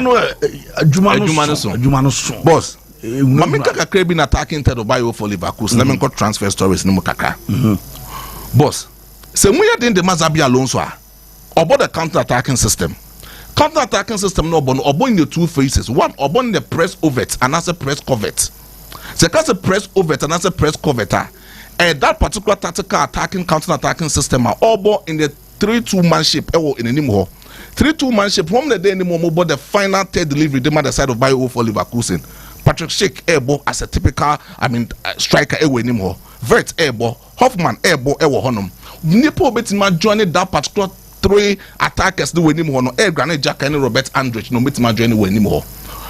Jeremy Frimpong there tembe no a lot of overlays create a lot of chances on that particular right side Edema by 04 Leverkusen but some yes are there now almost dwelling on the counter attacking system using this particular 3 attackers not 2 midfielders now making it in a cover up in the ball retention period and so it's a 3 attackers need to lose that particular ball now the Nippon no bet my ball retention period the final third honor Papa reference Granit Xhaka and Robert Andrich this season who will be able creating more chances in attacking third of Bayer 04 Leverkusen Granit Xhaka boss first attacking third of the opponent Granit Xhaka open Nipa Wetman lay a lot of passes and you read the attacking third Granit Xhaka Nipa Wetman ball retentions more and the Bayer 04 Leverkusen Granit Xhaka on the period no ball and as in the position no ball in the Bayer 04 Leverkusen no Obono as an offensive pivot Obono as an offensive pivot boss in a football you will position and you will roles as roles now all play in offensive pivot they say onunya as a certain neutralize or be neutralize the first second phase passer a bit me free Atlanta for no aba and as the opponent to one aba and so the Granit Xhaka gina or a neutralizer or sounds a lot of ball retention no making sure so bet create a lot of chances a lot of clinical chances and the mother attackers no so with that Granit Xhaka this season so when Timian conjure the match it will be very difficult for Bayer 04 Leverkusen to score against Atlanta because Atlanta almost tactical system na gaspere any bonobos or ball in the mid block system essence of in the low block system so when Timian define that particular period now from the side of Bayer 04 Leverkusen it makes me very difficult to meet Timian Edema Bayer 04 Leverkusen any game they there skin Bayer 04 Leverkusen a bit my attend their mom but these 2 coaches so winning this particular game boss is about 3 values coach be on the values one so many control in the team no what me I'm making sure so making sure say I bring your tactical prowess into the team not the side of it all or tactical prowess now initiating into the setup no me a lot of adaptability with that particular setup so me adapt to your system very very difficult say in the game no me initiate a lot of chances it is this particular 2 coaches Gasperi and Xabi Alonso this game will be a tight game but Xabi Alonso me win this particular game but kakrebi on Chelsea na me form announce 2 minutes to Chelsea and no me breaking my say Chelsea Football Club internal meeting sure na internal meeting no more yen in chess one person mo pom papa versus Mauricio Pochettino it's enra me be 2 when him say some meeting no be no enra enwumre no ye pon sports no penance ye kona say what say Mauricio Pochettino ya permanent for Chelsea Football Club na sa na tie na meeting no course no boss e ade nsia no mo de pam Mauricio Pochettino be catch say 1 me no die chi ne say policy direction Ben on no Mauricio Pochettino ebetim di ama Chelsea Football Club because already no na Paul Winstanley and Lawrence Stewart mo it means your policy direction for next season. It's no more chance Mauricio Pochettino than the policy direction. Ebe bro mo say omoni omodi en betimi ase afatana. Mauricio Pochettino ekoye no. O say onje board ni de ni ntum. Na board no so say ono Mauricio Pochettino policy direction ankasa no onje mfa ntum. The next one almost sound to the man and say omo catch and say in the beginning of the season omo man say see your boss season area and Chelsea ended up in the 4th place. Or man ya dia cramp no 4th place. Non qualified Chelsea and from the Champions League. Boss, you end there no Chelsea 4th Ederson 6th. The third one is say omo the training routines or no Mauricio Pochettino. At the match Chelsea Football Club and as the players na emu odin. It's no nanam so I'm a place be bring a prepra. I was Chelsea Football Club. Yes. In some board in the kind no. Yeah, some Chelsea. Now at some back crump the crump and say the data. Chances at Chelsea Football Club are pretty. And the chance at Chelsea Football Club are messy this season. And yes, and come Pam Nicolas And Jackson. none chances I have ball good here. Aquawe keep any pony no about what. And no Mauricio Pochettino ain't defended that particular term. The data went to defend it because as a coach, so let's utilize your attackers. I'm my efficient. Opponent the box no more. I was so share a lot of goals. I over created the mom, and I say midfield be created the mom. It's no dear. Chances at this season, Mauricio Pochettino, the team Chelsea, I'm messy and I say, or my say, and they does change chance on my critic. It's no the share no. The Bakwa, na essence so they say Chelsea from penny for the come say the moment on bedding come be not the about press and also the marginalists for now journalists for now soon. A move back information the my press no. A move back Kono Gallagher. Chelsea for catching so catching say Kono Gallagher don't come metona manako. Sinabaya Romeo Lavin beats me a lot of playing time there Chelsea. But Odumu say Mauricio Pochettino about one thing. Any press no didn't come after the Kono Gallagher turn on person or turn on boss Crawford so money and the mutual concerning and say okay Mauricio Pochettino feel say a big manager. Yes. So if the board beats me ain't me man a chance and man working for my Chelsea Football Club or no dear it was so buy no yen sake no a mutual consent but say Kieran McKinney any lady top list no Hansi Flick it's my contacted Chelsea Chelsea for na contacted Hansi Flick now contacted Chelsea for say do man no sense something saying na we just na working na Ruben Amorim and Roberto De Zerbi so let's dino so about count but omo muli this is no sisi omo muli no Kieran McKinney and the papa friend say Hansi Flick. For no, Chelsea. A bit me appointed. Thank you. The next manager for the team. Ahmed Asi enrich na konde. Ebe deja one 10 times so one Chelsea coach aoba. Nyina ye fee ani ahwem. No mo fa bi na nya yin ebe call London. Mami nyi na Sports Crusade mra. Maxwell Asia do home message na ata. Isaac home message. Kwame Pablo Jr. say watching the live from Toronto, Ontario. Greeting to Sports Crusader, you and the crew. Thank you. Kwame Pablo Jr. said on here the Albert Lolonyo or say Capo. Look for you, sir. Hey, you run left dodo like that. Medasi. Hannah Mochi the overshare APTV. Joanna Williams or say hi Capo, my name is 66. I'm watching the show live and clear inside Mampontin Zungo. I need update about Europa League final. You don't say about the amount here na Washington so diama. Baba Torres was a couple. We the Blues fan need Thomas Tuchel back home again. Okay. Omo de omo so phobia back home Monti Antonio Conte Morino ne can say Thomas the NBA miracle be betimi CDA by per reporter in say Canada. That chene or Bright Pascal says Supremo please henceforth agree with me that we shall call Big Brother Maestro GA the sports teacher. Thank you. Yatipa Evans Ofori, senior man Evans Ofori, champion man, monetary from Chichipa na Evans Ofori. Okay, the boy says sorry, joining late here. I was busy, okay, and you have a count share na yen koyenim. Mamenko Sports Crusader ho na fi yen twaso emfa emfi abra ye na nwumre game and obeba so. And you can say transfers coaches who my hot to a system you mu and to our coaches nedia but you ever heard the beboa deko die wasoma say umun kohwese ni London home bet me shia Hansi Flick no my adwuma bi o wa ya soma na den di ere Barcelona so die we see Xavi di e den a home pam no amanako Crusader dia Xavi dia home jano dia bombe pamno funu bede no kwamne basa for the gabre no funu bede no kwamne easy that means the bia meka say oba no ankwa ojiwani so yes entino you have to know when it is time for you to leave na watimi akọ na bibia atimi akam to ujiri they are now working on Mauricio Pochettino the right time here. Oh of course no okay or he's seen it because who said the disagreement near say Mauricio Pochettino who say Chelsea impending for no, they want to balance their books. No creba no. As is kasem no ya a problem kakra. No man share ya FFP ni bechi omo. Inti there are certain players that also omuton omo. Oh, okay. And Chelsea team the players are omuton omo. Ombetimi their balance books no. Ebi eye Trevor Chalobah, Conor Gallagher. These are the two players and omo captain Reece James, because of say these are academy boys. So I say in the Chelsea ton omo as a I am fast word. You better be I am fast word when ya.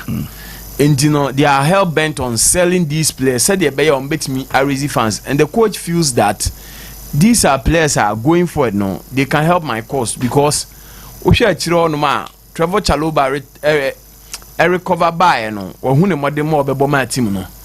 Ofa but the shield money disasi mo this guy can see to talk or na a buy no emfa.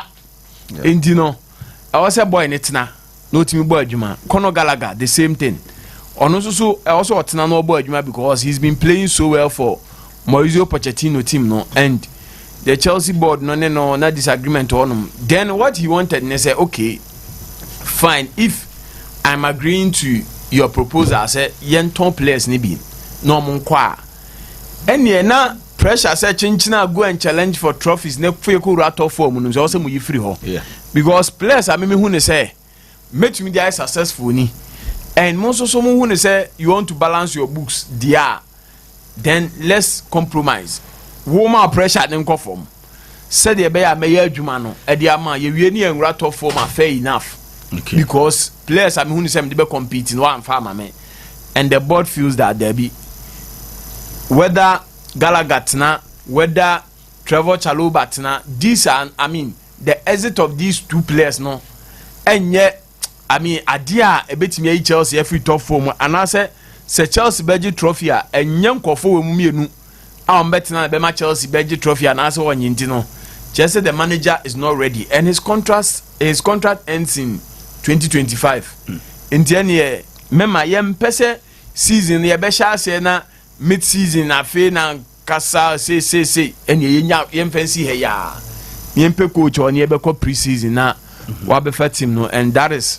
I mean, there be no more differences now. But personally, I feel that Chelsea now senka omu enya bucheka cry edema Pochettino because Makase there are certain coaches when it comes to building teams omu prove you omu. Okay. One of those coaches, Gian Piero Gasperini, me sure say meba ho because Gasperini say see ya ohui. Unse we building two generation of Atalanta teams who after the team ana Duvan Zapata mo, Mario Pasalic mo, Obefa Alejandro Papu Gomez mo, Robin Gosens mo, those players no.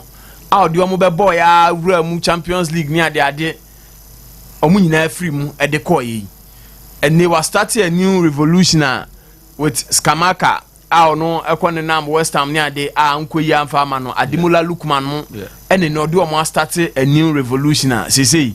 What me do build do this level no, and Pochettino with that track record no, at least kakra okoye when na oye coach edema team friend Espanyol and no hope for everybody to see. Oba Southampton, their best position in the Premier League is 7th, and also was under Poch. Who players or transforming or ni days are no see a kind and as no coach Southampton.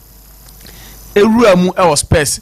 Eko build I mean. An enviable team and not every coach I would love to have because edu baby no say Spurs Bobo na goalkeeper I mean Hugo Lloris no that goal post him Kyle Walker as your right back Obo Danny Rose left back central defense Obo Jan Vertonghen and Toby Adavarada edu baby not every team this crop of guys are no mope in the Premier League. In the middle of the park Obo Victor Wanyama Musa Dembele any Christian Eriksen. Then wabo Hurricane Son Heung-min Dele Ali. Daya mo be free bench ababebo. And ni team no build it na efe. Unse edi am ebubo nya enya big names so Hurricane. He made Hurricane. Hurricane from I mean Cologne or Leicester City, Cologne or Norwich mu nyina ane ade. But who pe coach Oma Hurricane ebe ya Hurricane and ye boni dia. It was under Poch. And Poch everyone man or call team I friend Paris Saint-Germain. At least Anya Shen so J the French League ano edi maamo and ade ane kan say ontumi nje trophy but onya team a trophy winning machine in France ultimately J and teacher say he is a good coach and about Chelsea I mean along the line now do baby criticisms no including myself you know can be said and near man koye but when you look at the way or end this season no and they said there was here Juma with certain players they said Cole Palmer a young boy Obayi one more or challenging crowd for I mean best player of the season tells you that kaka improvement eba obi say Kaisedo improvement eba Galaga mo Juma Omaye and after finishing sit you only have to give him time to build something at least onya consistency kakra and kanu mo betimi ama Chelsea team no asore obeka say Todd Bowley ni ni team na omaba no omu ni abotra ye de team ana because a project na mo ye we know say 7 different coaches in 8 years on say as a on average na as a FBI pam coach or Chelsea ya be say project no mo ye omu nje nim do mo ya na well, Pocho the Zenka a nice move na no because of players I know any day or day back a crack. No more that 13th nenyo. Yes, nenye. Or pique ya. Abedu sit. Indica and your bad but probably more. Now make us say the omono a long-term plan. Omono the end say and yes a chinchina young kwajin net yen and manimu ya. Unse omono ne Roman two different philosophies. Okay. Roman believing winning Chelsea trending no. Yes. And Chelsea be asked now. That is because, the way they want to go. Your project. Long-term project say unse so ahwe Chelsea players almost sign ye nyina bebrebe ni nyina air potentials. Omo sign top class players aka say obeka say we buy na no straight away oba be 15 aba be GBB. Unlike the days of Roman Abramovich, Roman air kofa player ba offer already established player no de naba. And it's a Roman ewuram say oko AC Milan na okofa wan Andrei Shevchenko naba. So Rome Olympic Marseille okofa Didier Drogba at the time no leading Marseille at the omabo Europa League final and omu lose to Celtic. And it's a osha said ye na only project it was different. Michael Essien was the best player in the French League. No akwa no edinaba Makelele playing for Real Madrid, big club, big boy. No akwa no no dinaba. And it's osha Roman and then the kind of signings are different from Papa friend Todd Bowley. Todd Bowley they look at players okofa Enzo. About just 6 months in Europe. But he scored the Kofano. Mikhailo Modric. Onso afen wo peja deba after just one season bia no one good season with team FN Shakhtar Donetsk. No akotu Jessica Kese no dia Kofana ba Kaisedo onye proving. Kaisedo afen onso asha ase a o kire bibi kakra. No akotu Jessica Kese no dia Kofana ba. Intro the video na da so no ye oko Qatar Economic Forum no. Anumbusa ne se send obeso ye no so Chelsea for no omunya abotre. Because a time say a Todd Bowling kwan omonene kwadia then it is about patience and because I council I come Chelsea for no better of in Chelsea inam ka say is here Todd Bowling there ono na dwen no de ye ball ni there Capo say wo adwen bi say Chelsea ba ba trophies and manimu ya sa challenge it said there kan ni na wonimo Chelsea na meshow obenya abote kakra because papa na dwen na ode aba no enye saa de ni bi say chinchina I was saying because it is a Roman the NB. Roman was about winning. And Roman befa coach no but 2-3 matches name ko ye obeja okwan. He was ruthless. But these people no on problem near say they are ruthless with the managers, but in terms of materials and so amodema managers no enye materials are a year for winning short term.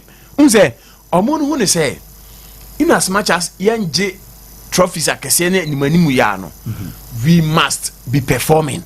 Okay. So omu say progress no eba tentem.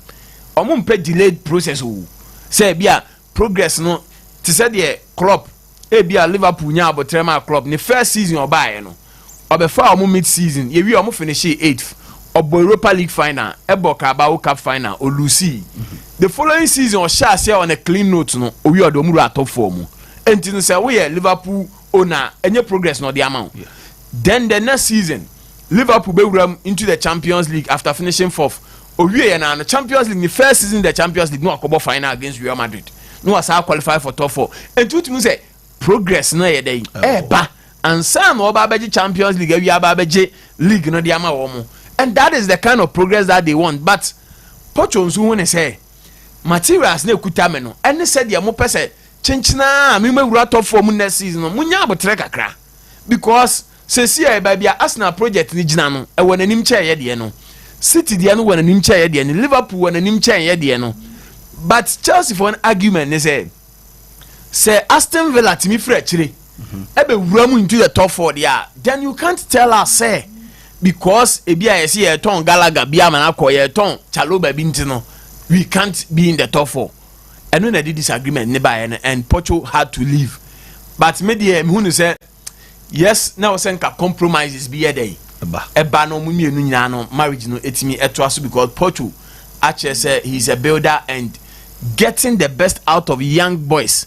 Eya ade ba ko a obetimi attrust say he's a manager or ye ni but let's see the next appointment on be no enu so so crucial, because say Chelsea enya the next managerial appointment no writer it is going to hurt Chelsea no more progress, because unse the moment I almost see out of the Champions League for consistent time no next kasem so ne ade no twemba akire entini nyina no niema they will have to consider in terms of next appointment bia omo ebe going for it. So that is that on Chelsea then. But in the game eba so no in terms of the UEFA Europa League final no, and this is a match fit for the gods.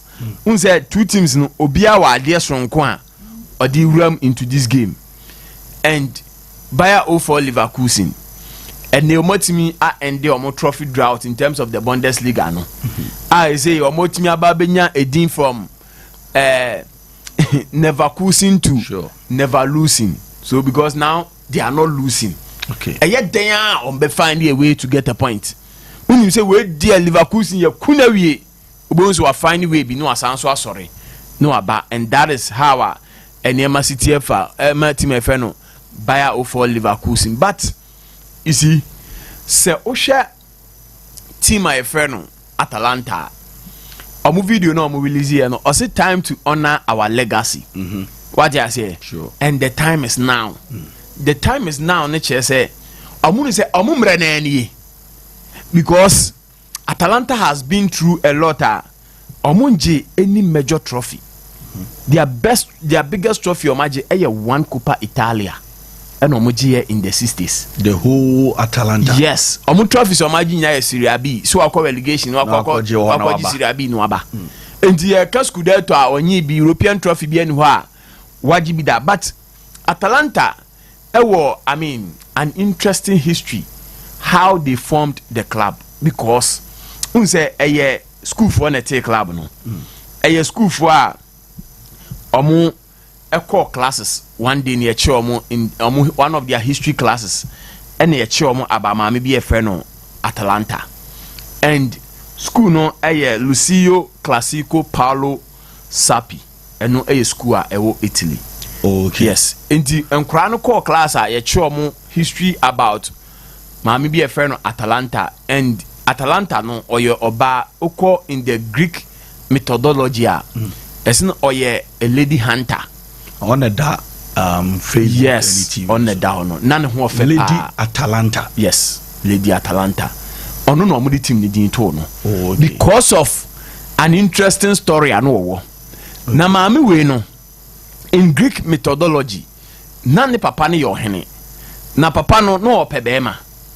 Entino okowo ya owo oba no ne bufui na ompe se wa wo ba into e say akran kwa yenkoto ne ntwene enti no na be omoto ne twene be ene kofa no okay ti be ne kofa no hwe ne kakra no ansa na hunters bi beto ya omo so be fa akra no ti on be fa akra na ote ade a ne papa ede ye ne say papa no me pebe ma menya oba de a me nkoto ne ntwene no onyini ye no ye na adwen say otan a wo ma mema ntikra no onware.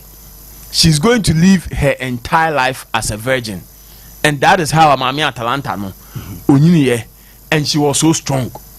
Oko wrestling near day no owini, and the picture na e danchen no. Eye eduru baby no ne papa ne say also worry.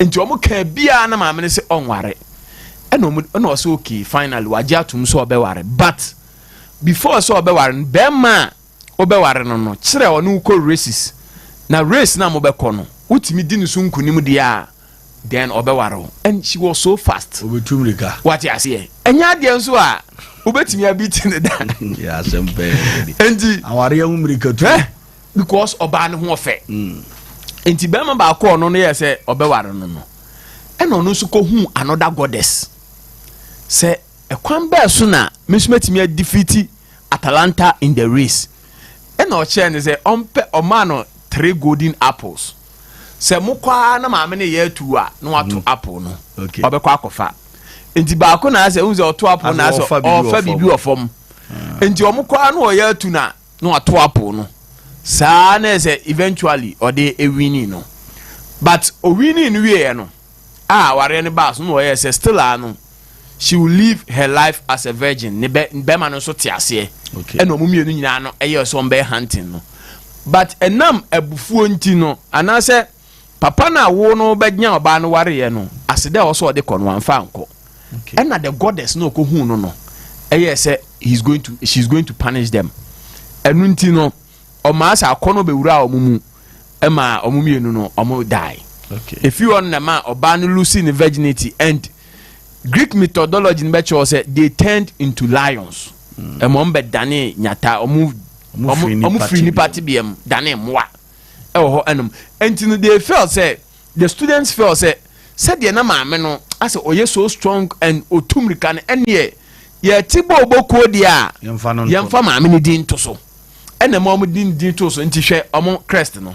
Yeah. Unse eye oba na ti enwi ena ni ti nwi no enti no 1907 ena omo ti boboku no Atalanta Football Club nto omo ti no in 1920 no omo ne one team anenso Bergamasca omo emerge no be Atalanta Bergamo because Bergamo kromo no omo wo enti na ni omo de be no omo merge two teams na so ma be na Atalanta Bergamo said e be ya Asante Kotoko what you say said e be ya omo ebetimi aton kro Bergamo no and omo tene say omo betimi a challenge the other teams omo wo to say Milan that side of Italy no because okwa Milan ne Inter Milan Juventus mo and they dominate we want to rival them but team no omo tie no omo ntumi rival omo no kwani say sikasam ne bibia no omo ntumi these teams and this is their moment omo so hu ne say the time is now say at least for so many years our history ene ehun niam nyina ne yentumi nya trophy bi emfan so mu dia this time let's evoke the spirit of Mami Atalanta how fast how strong na woman ye and go into the final with that spirit and then omodi kwa ko wura spirit of Atalanta and no na say no mu evoke football unse ewo the spirit of Atalanta ewo Dublin that is what they are saying but as to say besi and also another thing altogether because Bayer 04 Leverkusen so ehun say omunso ni omumrenie because Leverkusen so a workers club what you say unse a pharmaceutical company and ye sa Bayer 04 no 04 ni de ye no and omote and omode kan ho but Bayer no pharmaceutical company and the workers no net say team no enti eney omunso so go through a lot. It is time for them to smile in terms of European football and say Bayer 04 Leverkusen na call a whole season on losing game 51 games na the 52nd game or they call left cap now or kwa ko lucy it is going to be ebeye ya pa but it's a game it will be very difficult. Okay, me who say within regulation time Atalanta beat me ashe Leverkusen say Atalanta beje cap na it will go beyond regulation time but within regulation time will be beje I'll go for Leverkusen. Okay. And then I'll go for Leverkusen say obeji cap. Okay, me so me call for Atalanta. Also call for Atalanta. Cap no. Church na yebe shia ha no. Ebe do be wini. Why? Me da say no here can say the sports crusader no dia ba akwa opoku Akwa Albert was you are doing a great job, great presentation. Thank you, Suleiman Adams. Say good afternoon, boss. Watching the show live from Wa. Atalanta is going to win today. Thank you. So the Evans Ofori said thank you for the mention. I'm almost grateful, bro. Greetings to the entire team. Evans Ofori, the transfer man. Yes, the transfer man. So also UK. So also UK. And I only Canada. All Canada. Oh, okay. Evans or Canada. Oh, okay. Evans say money tamu pad and Evans Ofori. Oh, no, I throw. Evans Ofori. Kofi Blackman. Jiman was say watching live inside Pig Farms and crying. Well, I'm Comra. Na me fa local no me twhwem na afi mumra na afi mumra me toaso me ba ma ba be kind de hono atoaso de amana say me bia boko de Filippo people is like oh nice and midweek yes I'm so career here fi say and exactly a month AP Sports chance oh yes and started 22nd and boys so mo hwe anim bibia be say HOD fine bibia be fine bibia be for no emi an time musa no ready this year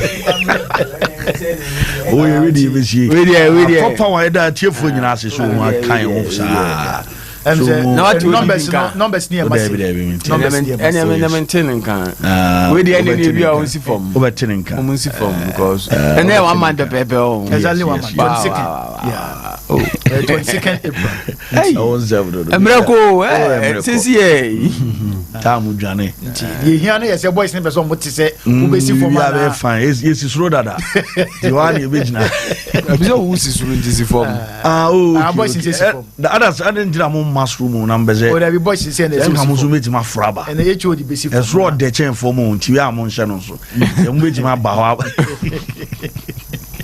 boys move face form si form mo am nkosoro kakra so all na heaven wo perform too much I was saying no na young queen na you had to come kakra yeah couple on say amputee African Cup of Nations ne guso na makacho say AP Sports there you monitor those events ni na okay yeah me football nko wa ha na enra na Ghana ebo mu third game e wo group C ema yetimi e she Kenya by 2-1 e je say am no kase wo call group C a Ghana amputee national team no na atop group C.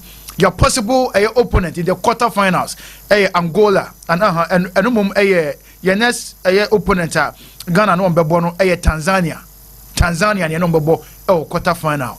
Your about Tanzania quarterfinal, and we are semi-final. The possible team, Ghana, and putting national team in the bit Messiano, Angola, and I say Algeria. On the near Algeria group, yeah. I mean, yes, you're 5. You bet semi-final. I was semi-final. But Wumbaji. Go yes. Say Ghana na defending champions. Oh yes. Indeed. You defending champions indeed. They say you won but omo yard you. Yes. Because group matches no. On the last game you concede 1. Your first game you share Gambia 4-0. Your second game you share Algeria 5-0. Enra you share Kenya 2-1. That's a mileage yes, all mileage no paying graphics sports. Front page na nkomo de Black Stars and nkomo be ana wo musa. Yeah, to wear the black challenge. Black challenge and put stars into me na challenge ne ya. Yeah, I will say abo mabaso. Omo ye adwuma. Omo ye ade. Omo ye adwuma nti ya top group C with 9 points. That's a 9 out of 9 no. And at the black challenge, and putting national team no, a team into coach Richard Oben Stevo. And so Juma na captain Richard Opento Juma e Cairo ha say Ghana ya qualify quarter finals ya ne Tanzania and ebo enti ya de hu details na bebremo nya hopon ya me channel pa 6 am no share team no na ya de hu details abrom say me de Canada no the possible team ya betimi a share mo semi between Angola and Algeria enti emu ba kon e betimi share Ghana e was semi enti ya no the black challenge amputee national team so ejinem Cairo omobo amputee African Cup of Nations no nsem kakra efri ho de banna enra the national under 17 national team become the black starlet coach like Kingston edo mano yachi Benin omo kamenu omo entimanti after game no ensema ebaye na ano hyenemum no pay enkra no akoye recovery Accra Sports Stadium na recovery no team bass the coach like Kingston the black starlet team no boys no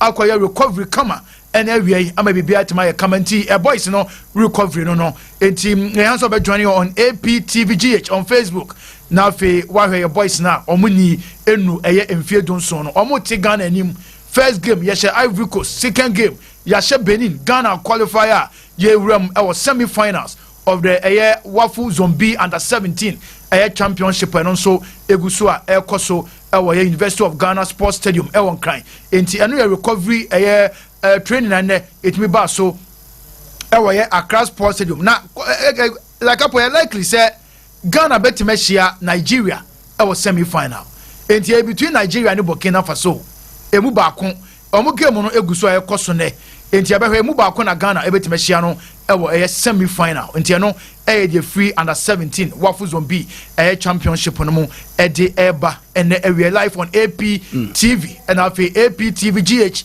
on Facebook and have YouTube you be oh lie dem say na so see our grobo no say see there bibia de dem lie oh yeah juma how for say for house of folk juma na no enti no mu bekucha they say house dem say watara anya nyoma ya ebu ni nsama jama lai say nyoma si ko no supporters ni bi ani age performance so far club legend until like Kingston no one ti Capo yento so free Women's Premier League nyakopon ya adoma over the weekend Saturday and after the last round of games and so we into Women's Premier League Saturday by 6 p.m. near boy we Hazakes game almost about Sunday and upon 9 a.m. Eddie free games now coming now you are born simultaneously on Saturday 3 p.m. and a Women's Premier League both Saudi zone and a Northern zone games now so we now oko Northern zone now say na fixtures ACT Princess ladies about Northern ladies now Kumasi Sports Academy about Ampim Dakwa Tamale Supreme ladies about Pelpia ladies and Dreams ladies about Supreme ladies Fosu Royal ladies about Alstown ladies Intiano zone Northern zone fixtures and Nina so Saturday 3 p.m. Mark the 18th and the free ho about Oko Saudi zone police ladies about Berry ladies Jonina about Army ladies and soccer intellectuals about lady strikers Sea Lions about ACM Socrates and faith ladies and so about Hazakes ladies in the faith in the Hazakes game and 11 a.m. It's not the game JBCBA any influence our table so and for Hazakes and faith ladies game Sunday 11 a.m. and as our game so apart from our game dia so Saturday 3 p.m. and as our Saudi zone Women's Premier League last round of games and also toja now our Women's Premier League player of the month of April call Edema Baba wa friend Ophelia Amponsa I will see a kind Edema Ampem Dakono and a player of the month of April and so call Edemano goalkeeper of the month of April Rita Buama and we see a kind Edema police ladies and coach of the month. And so as usual, Edema coach Nana Joe Adakwa, our also head coach Edema Ampem Dakwa, enti eno news kakre free Women's Premier League no ede eba ene area on APSPORTS. So na yentwas na fe yenin komo emfem free the big clash. Anyakopon ya adoma Sunday eba so Kumase Baba Nyara Sports Stadium. Krobia Sante Kodoko ebo Accra House of Folk, the Continental Club Masters. Na yedin komo Kodoko aso but before that see a promo no enya out. Nyankopon ya adoma Sunday 3 p.m. Kumasi Babanyara Asante Goroko and Alfia Accra House of Folk.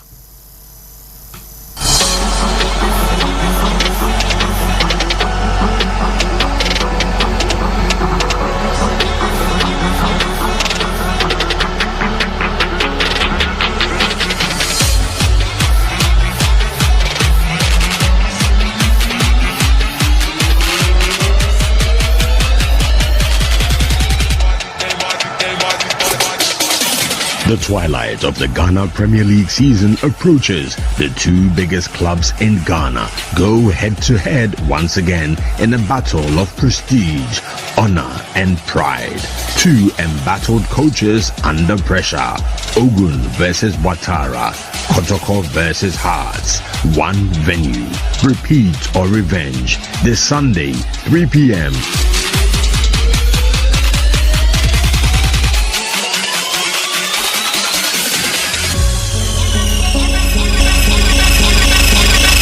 Wow, enti eno ye promo and also eba ɛno ɛyɛ start times for ɔmo na ɛyɛ official ɛyɛ media partners ɛde ma ɛyɛ every to ɔmo na ɛbɛyi bɔɔl ne live enti ɛno ɛho nsɛm nti kuro bi asante kɔrɔkɔ ɛne Hasso Folk on Sunday Kumasi Babanyara Sports Stadium 3 p.m.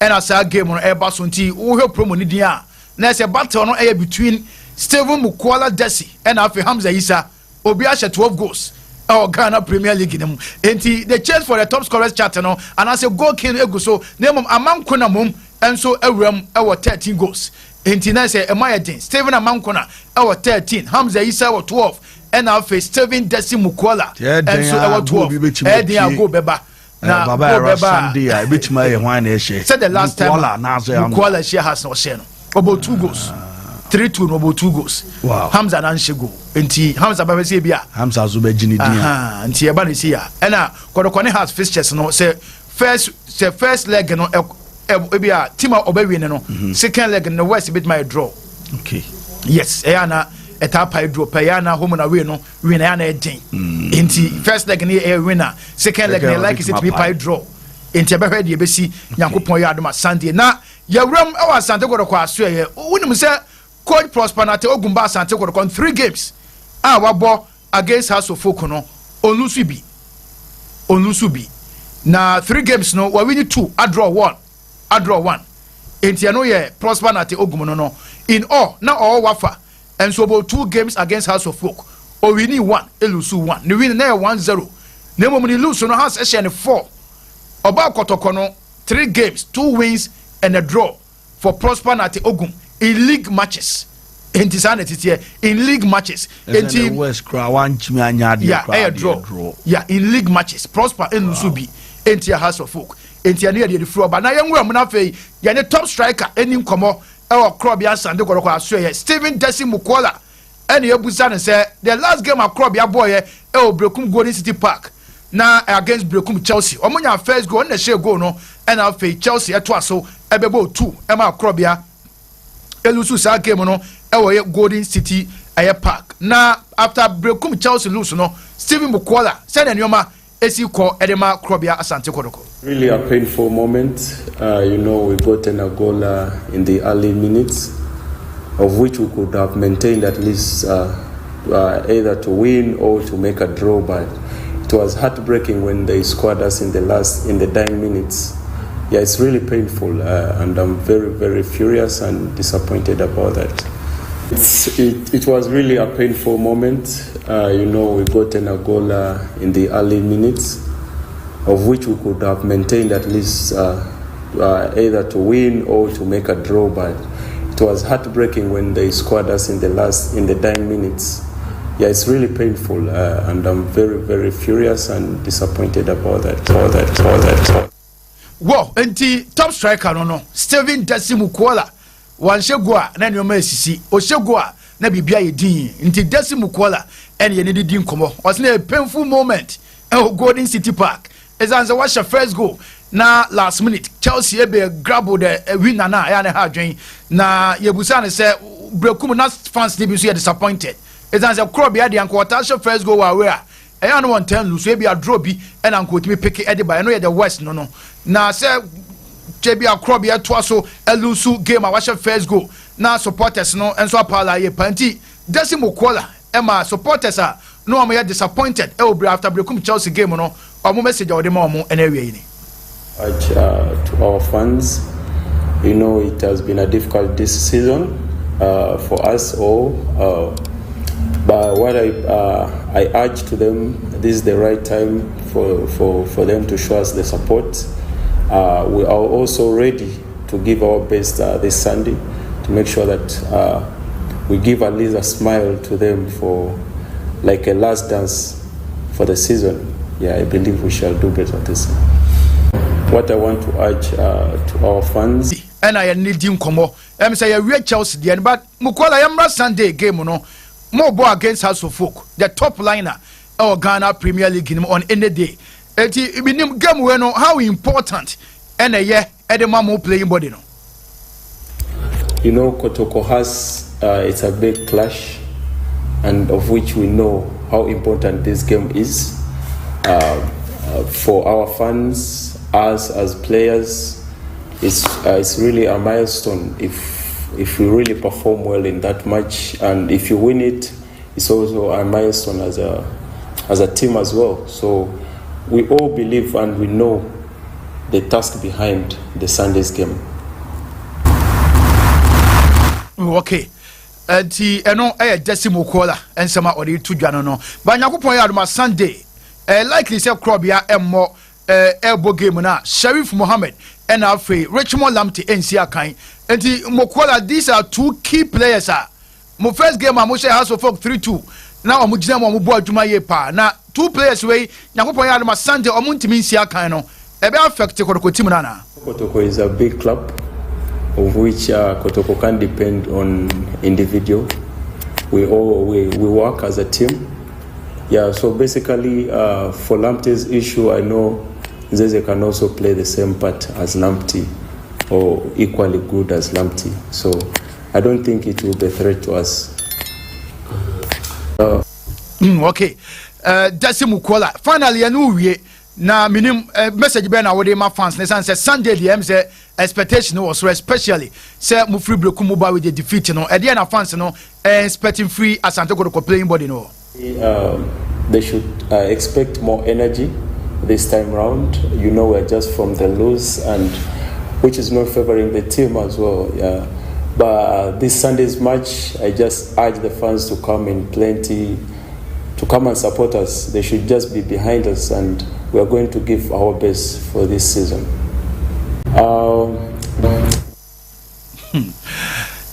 Decimal Kola Nyakasa, a top striker. Edema Sante Kotoko. The Sunday the besi or see one be give you my best. Ediama a team on the Sunday. Krobia air twice winning against House of Folk. Decimal Kola Steven, our striker. Edema Krobia Sante Kotoko. And then anyway, any dim come on AP Sports so now Okwa Mediama, Yakupon Yaduma, Omusu Rem, our Yesunyano Coronation Park. Omani Bofo Aquatano, a Sue Pebre. Now Mediama El a coacher, your friend, Nibosa Capo. Yes, one of the boys not training or more intensifying ye pa. Medium Bob so bit my room. Our Sunyani Coronation Park and I feel or money Bofu game no. Yeah, I know she pa. Bofu Sunyano Hodie. Yes, oh no, dear. The Lions then. You could grow and then I be. But Umuvan show Mutim say. Fan easy crowd. What the old Kwananka would contain cool sanity. Call Bofu Timino. So Kobo FA Cup final. When you say yes, you are prepared. It is your prepare ye pa. Bofono no. Bofono no. Where you mediama. Bofo Timianti and mediama. Yeah. Thierry Maggi 31. Okay. And the mediama air prepare. The couple one another mammy fencina. Where for one casa producer or say Yamashe Sophie Mami Helena birthday. Inti Sophie Mami Helena special happy birthday. Enko and Famanyami show. Na onyo kesi pa na iwa wodan Yakupon tun super enwa GBR we yes we free wankasa oba Dembaba sports producer and I will say young show special happy birthday ndikapo say Abuja fire crowd Abuja fire crowd ni bosa kapor okay mirasi no Filippo Pipo Inzaghi and what they kakraba no na me hwena me panel na bem nemum I'm in Facebook we message kakren free ho na yen to way. I was a couple the just man watching you live. Keep the fire burning, boss player is your boy Godfred Gode and I do we aba ewaha. Wahine banana Kwame Isaac. Was I'm still enjoying the show inside Tepa Municipal Hospital. Update on Chelsea. The update on Chelsea is superb. No the omode buyer semnoka high time GH or say Capo de Supremo what big brother just did no dear it be hardcore analysis smoking con maestro with fire and what the about network was a couple big brother just made my day. I want to dash your crew member some momo. Let have your line especially big brother. Let me know cause the guy is great analyst. Okay. Yedasi pa Silver so Chamumu. Okay, thank you. Techno Fine Boy was watching you live from Benin Republic. Couple more fire. And what Diaba Mustafa Samba was say, couple you refuse to tell me you are leaving. Okay, Mati. Williams was AP Sports Ijano Aso Ipa. The boy was say, Master, get down and do something today. We are waiting. So graphic sports still there. Omo ye adwuma de omo ye adwuma ayebesi for the boy men show bibia be fine mame nkona afi big brother in room na yem pape mu fi ho na fi the sports crusader enso emeto aso na fi enfade ho emra maestro yensa mreme na fi jabo fishem no yen tutu mu na eja you said a super class no say who say the video ni siko e me na pushu kika bibi Joseph okohwe yeah it was any motivated yeah well video na nka hwe nche video e be boy any promo you know asemo supremo Ghana league ni die Ghana league sensem ne won so yeah die wa ani so Yeweni Samates the lead. Yes. Samates. Omani abre. Any akotoko don so da hin. Omani has the omani detect you. No obi fair and work no. Was it mummy enu nyina amo baby amo danye. Yeah, from say super class. Mozo say mo bo super class. Ba be ende. Omo no omo ye clubs omo ya kase o. I know they supremo. Akasefo na yemre, but still na eta wo machi. But they say na ni ye cry ye kan say. Say yeah, they were saying sound so motivated. Oh yeah, spectators no more koshe. Yeah, obey then. But Supremo Mpacho, my main wish birthday be wa hakakrana. Okay. Your fans need BT or dominance. Okay. Omufeni agro kra.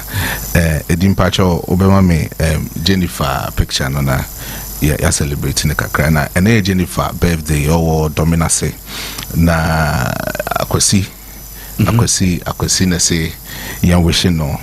Happy birthday. Almost say about 4 na say o sojana omu tipa enti. Oh okay. Yan wish Jennifer happy birthday. Happy birthday Jennifer. Okay. Emfa infi bibri nka wonfi a wenya ho. Na bibia nko yi mfa ma ho. Afin so Devina nso so domina so kwa. Ono so yen birthday kese pa anti Devina also you wish you happy birthday nyam coupon in shroud na onyam kese wo dominance fu nyina e chiachia mo mungu so ana mo support to AP Sports na bibia nko yin fama na boss we can see kotokone has me boa yeah oma drop video come video is there any da ho makikasi any come na o say kame say everyone anka say ya ji atum say yen kotokoni e has na ne super clash no kre kofomo ana unjindi for now the omo amojidi unjidi so omagidi omo ankasa ji atum say yen kotokoni has based on performance the omo ya we yes sure wonam kroma won tehwe very good but un say sankomo we no I was say switching to say some clubs with the Biameka Hansem, some are big, a huge club, a huge football club. But there are certain things I was a kotoko, any house of folk. Omuji river in a tune chain. No more kaboom. Are you superior to get so many things from the FA? Boss, you will chroma your league, but then you're kotoko near house no. How many times they show Omu League or TV so? These are our two biggest clubs. Send your league fixtures no match enti. Minimum so match yeah, enti or more time you be there. But you see, there are certain things you enko toko ne house no. So omu river ne don mu you ntem ato nchen. No makabu ma am make sure say there are certain things that it need to take place. There was so more a benefit na other clubs in the local league so benefit and keep it my boy local league, you know. One image right on sense. The league na yebo no, so oko baby bia ye boliga, right? For the two biggest clubs on Mokromwa, 10 piano. Or Muniama show TV is massive. And these are certain things as two football clubs. Some come boom number year madness, some money FFO no 18 year. No my so many things with the money rivering into chain. No making sure say some certain things will league no more no more as two major football clubs because hey, no matter what, baby a house of folk that's the say I'm no case, baby I'm kotoko that's the say I'm no case. Every phone cannot prevent say omuntimi assure say house of folk betima relegation. So nim say house of folk relegation we know the impact binya in next season. So kotoko relegation na yenim impact binya in next season. So ko Tanzania Yanga na Simba omukabomu ya dibi. Se Tanzania football na uhini say na Tanzania for the bomb hin as afon he say omu league ni pejo mu backroom ebe to in players they call Tanzania no. Se eba the necessary things are e was say omu benefit in the league Simba na Yanga omukabomu ye. I'm telling you for a fact. Omu yi omu river in the ton chain eba together. A lot of things are other clubs in Tanzania a benefit. So muno ya big ho. E bi no image right. Omu nyina sore kasa. Omu nyina sore kasa. Se be ya ba. Se be ya ba. Ombenya huge. Now other clubs no mo so Tanzania nso a benefit a lot from the image right. Na kwa de nimje other leagues La Liga Crase Barca Madrid. Look, omu na e ba omu sore jina. How many times do you say you got to connect house of folk no? 8 me to 2 and I'm it's a huge no. But could be see nana am for time. Yes. Could be share document be who say am as well arrogant. Am mo tag and say arrogant. I can remember say I think say Kotoko for praise I think say last season I said this season. Omo praise say omo matches e floodlight. And omo kabo mo pray no. Omutimi and make sure say GF4 no jail to one Kotoko for bomo league matches or floodlight.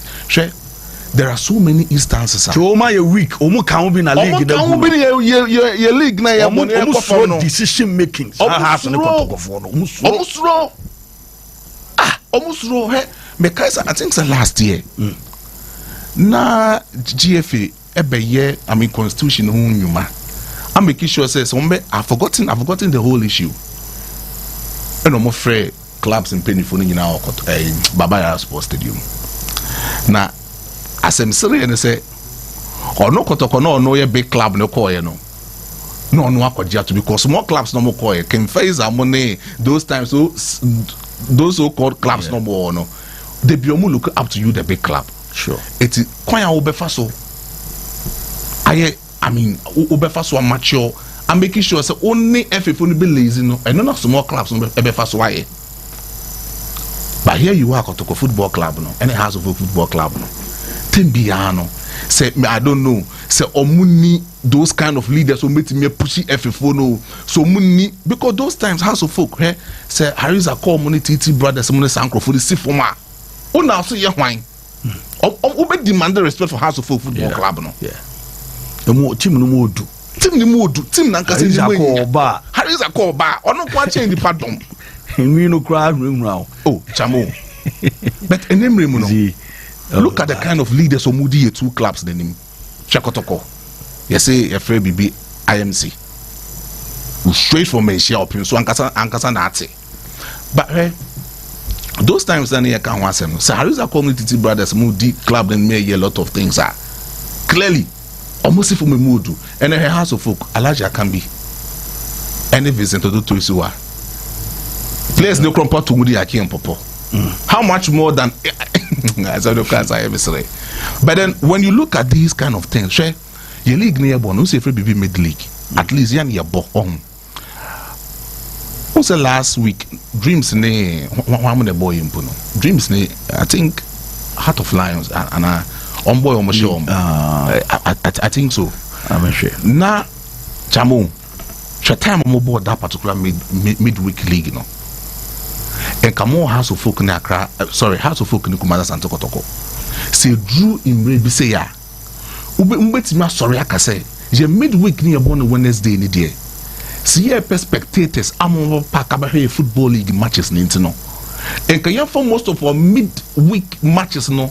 time no enko share enumere se na be yo a amanfo pon odwum metima ba stadium abehwe matches. Dreams ni bechem na okay. Dreams ni bechem very good 2-1 yeah 2-1 sure. Chetem omo sha ase. Setre me boa. Ye sports na se no omo bossa game. Na sa time na me as a sports journalist and I say ye dwuma studio no. Time ben you betimi I recover those particular matches and e dia my audience so omo ntie. O say na di obi hweti. Obi bo hwe. Obi bo fi obehwe. But me person me say see your kotoko ni any house of folk ni very stronger. We no e bargain you know. Mo bargaining for your right. Mo make sure say your midweek matches no. At least say anya to the class say switch ko 5 o'clock boss. So what point we? Adwuma ni bi hwe English Premiership. Say anya weekends and English Premiership be share say 10:30. 11:30. Your timing. Yet I was here targeting your timing no. And those things ni na ekọ ebesisi your two biggest football clubs. Then no mo hwe aye dia fa ho.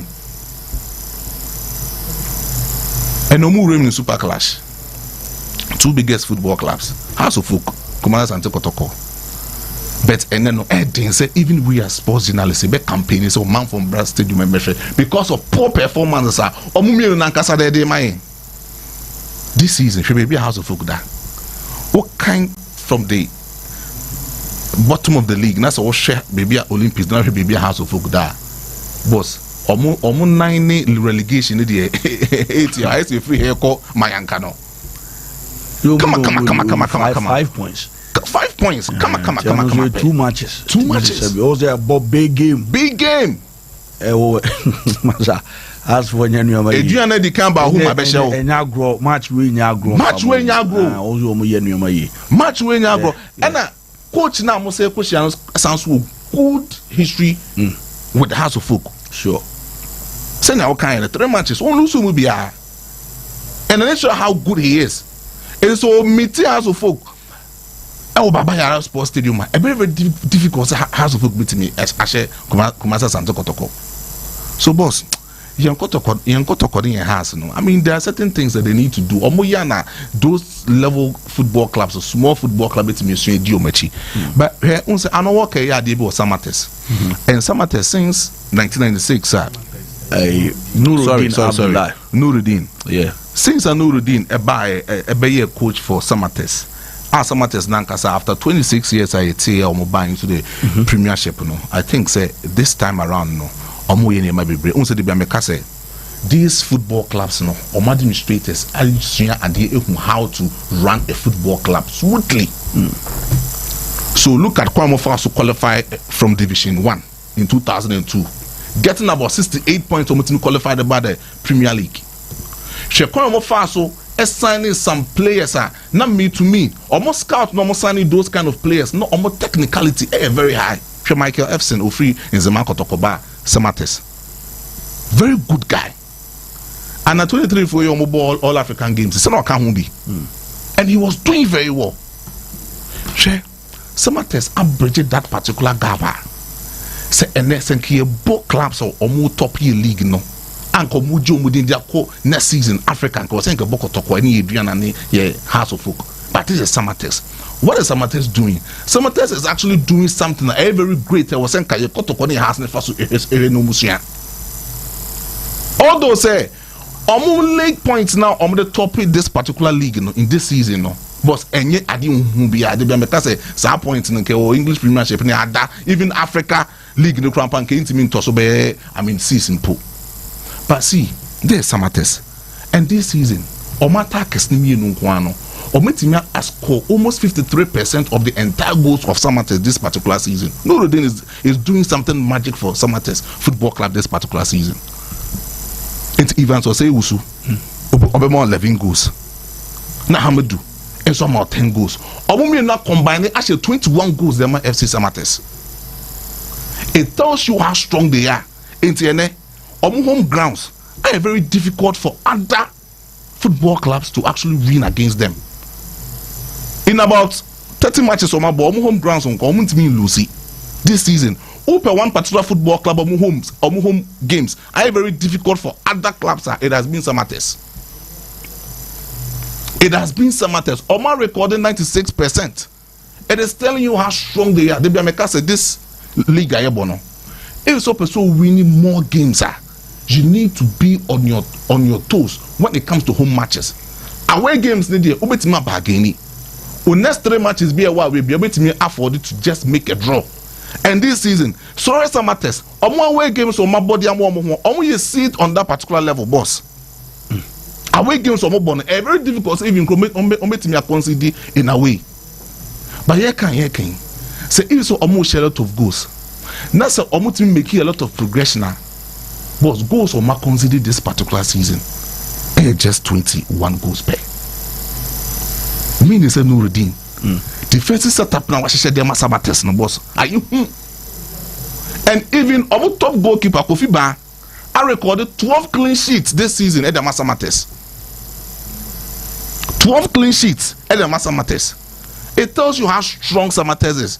And see, I can't say near the compare other. I mean, you two big clubs, no. Say sorry. Say Dan Lad. Say one. Oko has a fuka. I can't say me. I'm in the parish data. So back I say me that channel. Any back queen in Katia. How many goals in the House of Folk are considered this season as compared to Kumatas and Tokotoko? All those Mukwela are competing for the goal king. But this is Samate's steamer. Attackers number one, very balanced. So say Ivan so say who's going to me boy. How much do Bema that particular number? No Bema that figure so bit much goals in the amount. It end well on just a lonely striker or no bit match or say boss or no it's one bar team nagu there be team attackers in your balance. Fifi this season nipa when more minutes Edema Samatex Emmanuel Kayeke boss Abrante this season open one fine midfielder what him hear a lot of ball retention in our Premier League Ima Kayeke so Fifi Emmanuel Mama or no near a creative Jina in Fifi what the Samatex this season no redeem. It may utilize Abrante in this season the boss were more 4 goals Asama 2 assists. So it tells you say the whole setup of Samatex this season a collective player a collective play this season and to me player all born home with them Emmanuel Kayeke boss this season this season no I know what thing sure. And even in our local player this is when you're more minutes by Emmanuel Kayeke. And don't forget, say, or more one particular substitute that say even say Emmanuel say we soon to me, but that's Bema goes. Michael Efson Bema goes no. So it tells you in terms of even squad in depth, Samatex was squad in depth. Oh, na efesi. It's boss Samatex name more year no. Do meje. No meje o chamo. Obi anti win challenge. Obi just the baby a dream there. Akotokovundi mesa umo. So support this. Yeah. Oh yes, one more time. Of course. And then also my catch was say we a football club. That's a policy direction. Very stronger. Yeah. O club ni baby oko. It too one can create system. No say coach in the bar. System ne da. System ne bit me utilize the coach no. Am you who say coach no. Wasan as one sign. It is somewhat a system ne da. No routine. Utilize the system. Oh, making sure so bit but when you say come the players are boss. And some are tests. Papa. Well, me da say big brother da odiwe abano. Sports Crusade and so beto so de amame name Saint Ammonia Gas or Western North. Ose ne oba ayefe no nanadwa insura afo ene ne birthday happy birthday enko emfa emanichi Saint Ammonia Western North. Yeda asese de bia no munyamre na afem nso motae chi show no nom miensa ko have se no nsia ene mo a wo mamenko na Crusade amrem na ye ntwetwem komo Crusade abu yenrem na the ohane Ghana League ne in super class here basu yeah but before then no mame more like in baso okay under 17 no the kind of football our the boys in Airborne it's so amazing and Yamona so he's doing so well.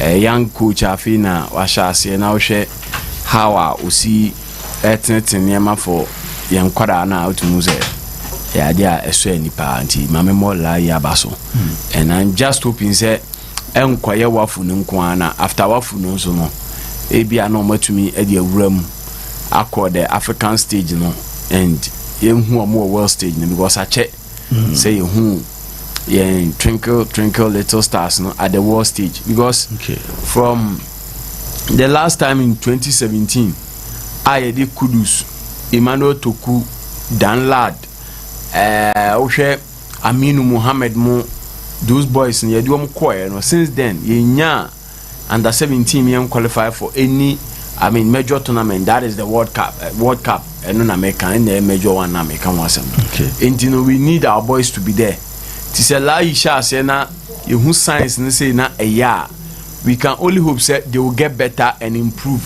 said the be on betimi they acquire the world stage no call the world stage so betimi aton hu ye no betimi anya various moves in the long run it will come back to help Ghana football you know I'm just hoping say lying in the boys in the better also but at this juncture there abasobody and do ma lie in the team no I'm say lie yeah team boys no video be enra your boy after the first half you and we see Kasache boys and Nkwano Questro these are young boys also more feel heat in the kakra so heat in the but ya broso there be but I say we no me can inquire just for the cameras what I say I'm time for the cameras no I said that no yeah you know camera need who now say of course man nipa camera no but we say be no idea say basa and you know the sure say for the cameras and on the boys know that bond no and that is what is working for him because a lot of these boys ni na no I mean yes a lot of na growing up no a lie mo na show omu say ye generation kwara le peja ba ni na no omu o kan be di pela ye din no ate o kan se kofi a ye din no ate o kan to ni ebo anu hwan mo a ye din no ate but when you talk about Stephen Appiah, Lai Kinson, Asamoah Gyan, Sulemuntari, Antonianan, those are the guys me I relate with. And say why lucky now when you lie no jina when him no chewa there. Now we camp out me opportunity say Stephen Appiah ba no abi ura ho Sule me ba ho nom. Those people are growing up not who looking up to them. Omutimi ba ho nom no be kasa. We are sure say it's a privilege for these kids and onbeiro mo ho abo said they be going forward na niam abetimi afa ede ama Ghana elho enum you know we can only wish them well in their subsequent games but you see the super clash Barcelona and unse esre kakra because we share Ghana football na say no I make the bia make say ye chia na ye ko because ka kotokone ase basu nyame na me be sori ama me country ma ba ba gigi ho game wey enke ye game a eton ho dada me say me kai in 2001 my first time I'm koshe kotokone house was stadium that day no about 10 na stadium ayema baba yara 10 na stadium ayema and some in the stadium no the kind of capacity and if and nya bi ni we yo nya bi ni 40,000 no ayaye seats no who's the first no na stairs nkwant na all sika what I say all sika tetimi fani panam yamma na bi ni mafoforo scoreboard no etete so ne ade those days stadium timi bomb because people had passion for the game, people enjoyed the game. Ye teams no more the so any Samre ne to Baba Radin Fast Track Stadium. Opa we den ye be hyew. Ye den na hwe Kotoko Echo 10 years no on G League. Edu baby has G League ni to aso 6 consecutive years, but those years ni nyina na Kotoko any league no. Na Kotoko obo matcha stadium yema e di entia because although say Hearts were dominating, but still na Kotoko were fighting, and ukwa you had players that you could relate with. Players are winning more minimum be at stadium. No obizam say na number 15 your friend say on the debut or commentary box. What you say? Umbisa debut. Oh, me mostly I me pe baby in some job me am amas honum side what wa obi supporter bu omo onyan so yan sem training ko onimu a wo ha abu so timi busa say ne number 15 ye friend say ye number 20 ye friend say e che say amanfo nim boys no enya amanfo anim omu ni ngia che say ye clubs ni mode wo form enso ani enti no players no entimi monyi din ye ntimi hype wo mo game yi bay uka players be ne de wo mo ton o mu kwala uka Hamza Isa no obegina sisi a lot of the fans omunimu no the clubs no grab market o mu players me exactly the point and only mistakes because sisi a Kotokone has ba bebo dede nyina to avoid relegation enya rehosem Kotokone has super class aye gige ho ye dede nyina no say ye kobo to avoid relegation me so di mami league table no o di on for league table no my end where baby house ginan dangerous so mu ya danger pa that danger zone because baby da no between any team say was no now has 38 points teams are more relegation zone no see over Heart of Lions or 35 Oli what 33 but Oli what 33 yes and the Heart of Lions we say for 35 only go yeah. And the Dreams FC was saying they say Dreams about 13th and we're winning the game yes into order 13 to 20 38 points 38 plus 2 points goals. And they say Dreams there when you have 2 has yeah into teams has a chain woman Lions Oli Bofo and out to you are worry. Yeah. And echo. What it means is that has a backroom haneno. Say Obelusu game ni say him. Na Lions winning the game one. On why a penunu.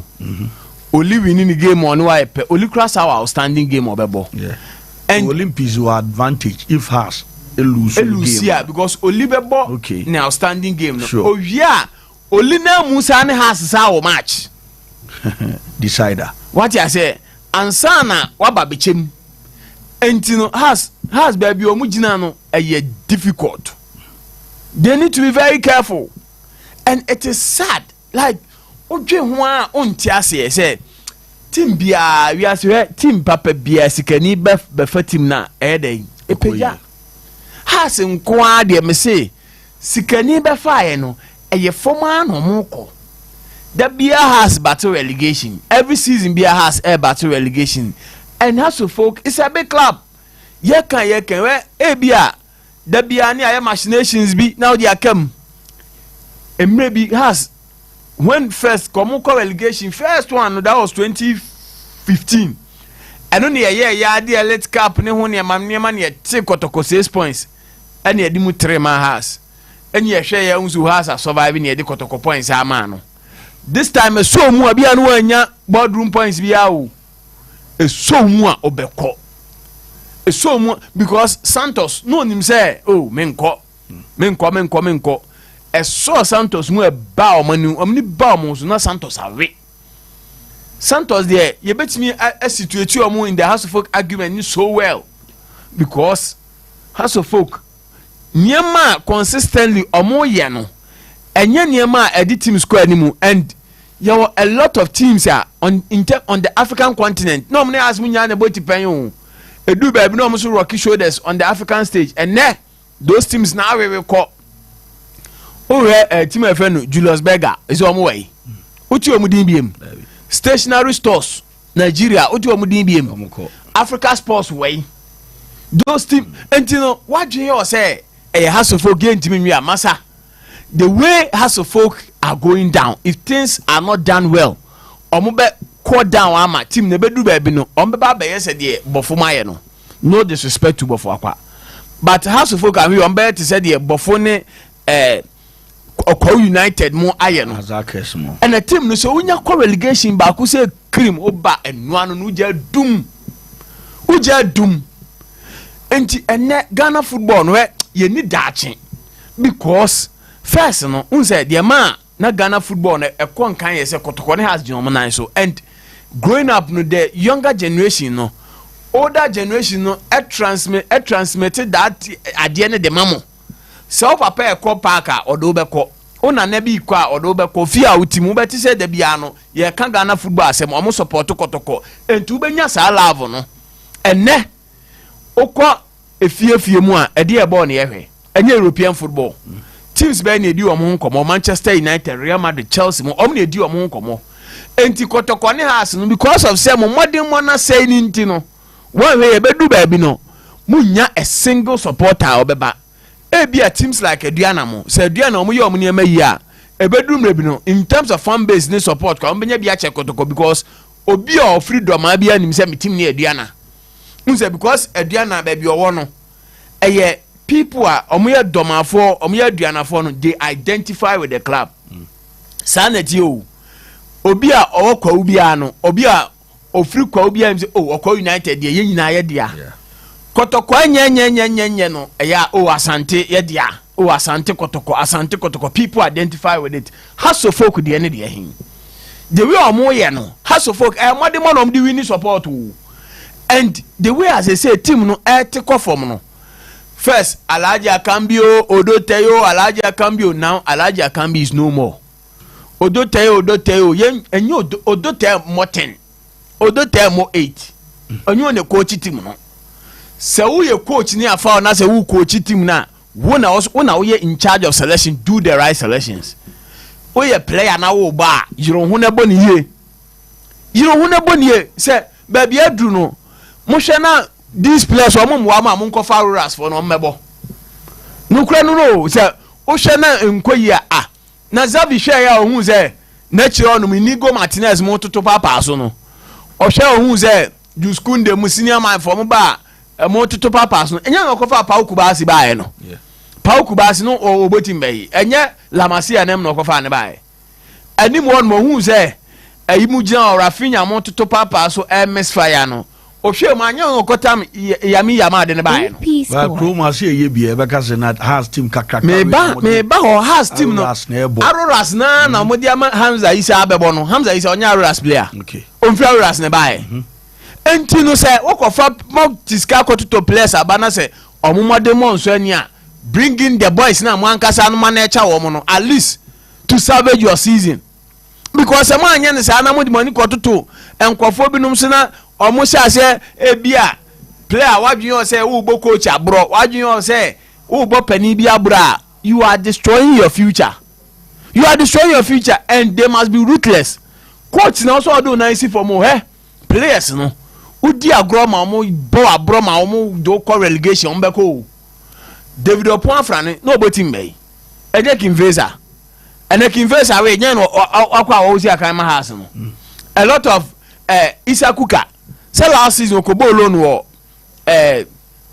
Tamale City owie Tamale City owie nya no asa aba na house wo bo no players no me say udi agro na team no wia obeja ho akọ enti no mumma mani na ho se niema bi na mo nkasa mo ye wo team ni mu a munyai sa ade no because me the report say penifo bi hihase na say ya working so obi ani mbegu ase wo ye supporter na wo say wo de ebi a wo mpetogbu ase mo wo be se togba ani na enwu ase a togba ani mbegu ase no na has team no awekwa wie what becomes of your support se wo so na wo ye management member and I wish a team in watching you say, you bebo team na bra said ye be ye beka say players nya de ne nya kwan because of our selfish interest. Ye be a transfer window no, ye be nya kwan akoto players abegumu a team ne wia.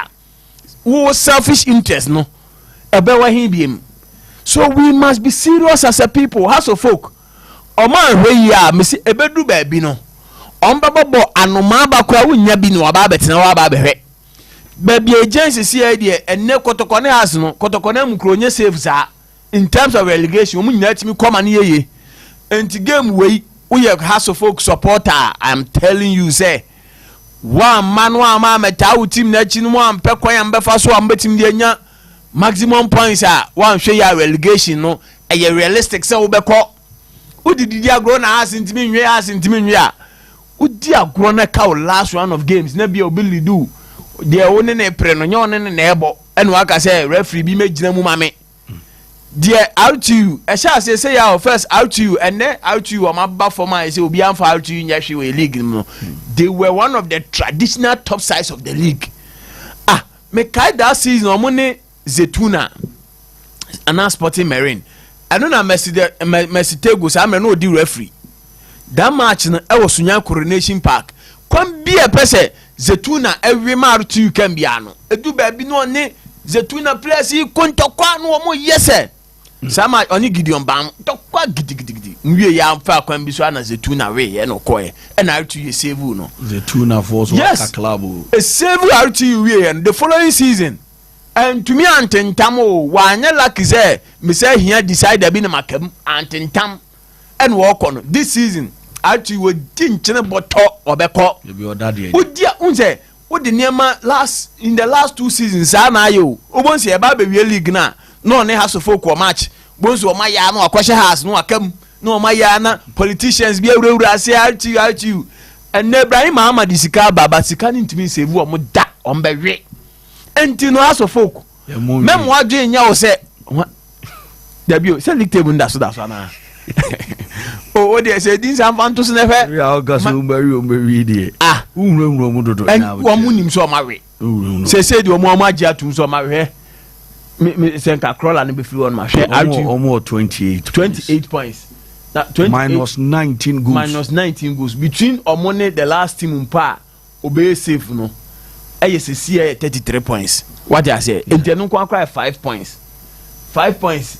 With how many matches to go? 5 matches to go for RTU.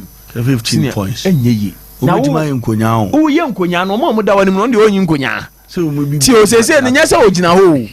Ono oda ho. Mi na ba akwo se me wo ba na mkoma nim. O se is it Oba? Oba nam komani. What you say? Ndi say wo say wo asore wo small boy wo asore wo bo braba. Oba beto me. Da bi Oba nam komani. Enti ni say also be cheme de ani obe bre pa. Enti Oba no omo da wani no omo ko. Bashiru efo be catch us there's no way a back tie. E betimi abesan front tie ho da. Oba da abesan ho. Yeah. On na do nam. Enti RTU de enya dia bibia be save you but house of folk na mka cho say they need to be very careful omo adwen yo say house de yentimi nwe house de yentimi nwe a e bia woni be ba ho so no na wo ko woni be ba ho so no near the worsening so this is an advice to the boys where okay mamen kan bibi nche house boys no kan bibi chom house of folk no enye team ketwa house team na da ho no enye team ketwa eye team a etimi abo match ama supporters over 120 ewu da team a wabo aje CAF Champions League CAF Confederations Cup Africa how pe team a waje treble a House of Folk ho we are seeing our teams amaje treble no House of Folk ho enti no baby ma reflect o CNN no mo da omo ranking so enya bibi na si ya nka has ekobo FIFA Club World Cup da year na nkom ne Real Madrid mu na o group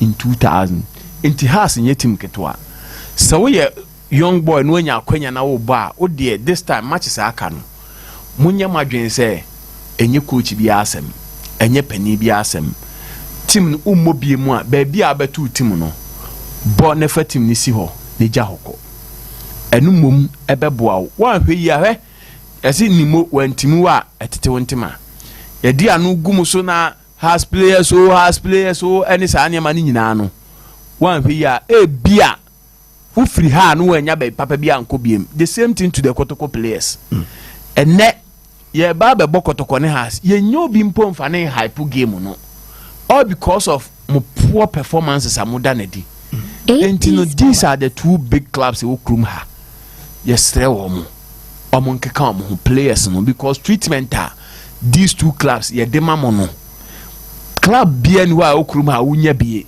not even omo ye company teams e ka se ehwe omo yie no da bi apartment ya han ma omo amutititimu ne ade no the kind of mileage amunya any bibia no mo nkeka mo because in those days ana Mbappe wa mo bono ne sa anyama no eye omomode mo enne du ba bia ye ko national team a etimi frɛ Kotoko ne has players no mu dominate na obi fra manone aba no fight say obinya position has folk 2002 World Cup. Unim say atuko efio the House of Folk 11 FAC Nigeria. Yeah.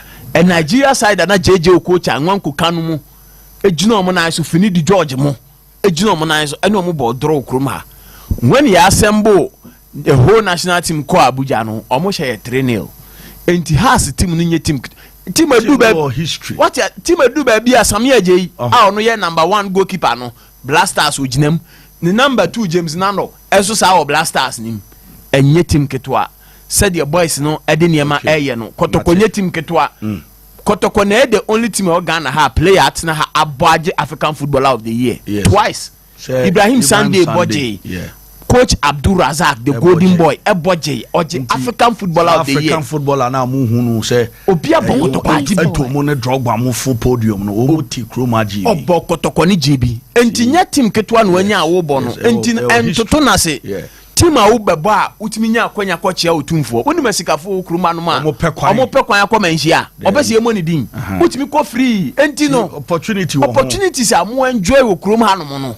Baby a yebo mu din wonam a baby a mu didi fa no mo nkeka mo mode mom because team na manfo na akodi wo mo jama na abeduru baby aduru no yate enti mo nkeka mo ho said be ya next super clash bia no nya fe na ye ba be ye dede na nya relegation battle asem at least aden munye bibi 2 teams in relegation ena kotokone as said mo bopre munye bibi masa they need to be serious munye serious said the sports crusade e ka no Pirigu Chakapama, Pirigu na hoye de. Say mo support, mugusu support national team. The national team. Pirigu Chakapama. Encha on enyume o monetize from Sabuzungu. Yeda see pa honsem enono Sabuzungu. Place you hot and then yeda se pa Lorita Chelsea. Chelsea boko de say Pototino na wash. Oze. Kumasi ya Sabuzungu. Na minim jere ne yankana because Sabuzongo ne difference a pretty good yankana dia wo ba chim ko ye obi okumase ya eti wo de no o akra nje yankan a pretty good Chakapama here I see bien kwa umaro so na afie mfa course no na enuama nye kama 0506977695 0506977695 ofra na olowa o TV no volume no na yetimi abon komontia na wahye no so am zede be mu beda ho kama na yetimi adwetwe komo wai tia na wahye no so e dia ma me apregusa akra is akra an kran ana Sabuzongo kuma so ye obi wa ha tia oba na otro awachim na ekoyanim 0506977695 0506977695 na fi one me atwetwe komo ene enwure abra ye na mom a drop me Bayano Folly vacuum players no more core stadiums is here tia insa kan say wo mu nam kwan so a wo mu erem e wo stadium wonti Bayano Folly vacuum Bayano fie for na ekono yes wo mu na ekono ma fa kola we na ye ni nkomo na ye hwese nuama esi etie supporters also egu or train players no mu twem wo no na enwure be hye 0506977695 hello Boss, good evening. Good evening. Good evening, baby. Akasa free. Yes, I have Kasapin. Into you. Okay, into you, Chairman.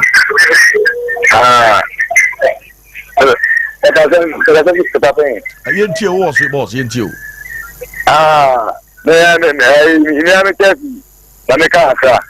Kebi. As a coach, I'm a permanent.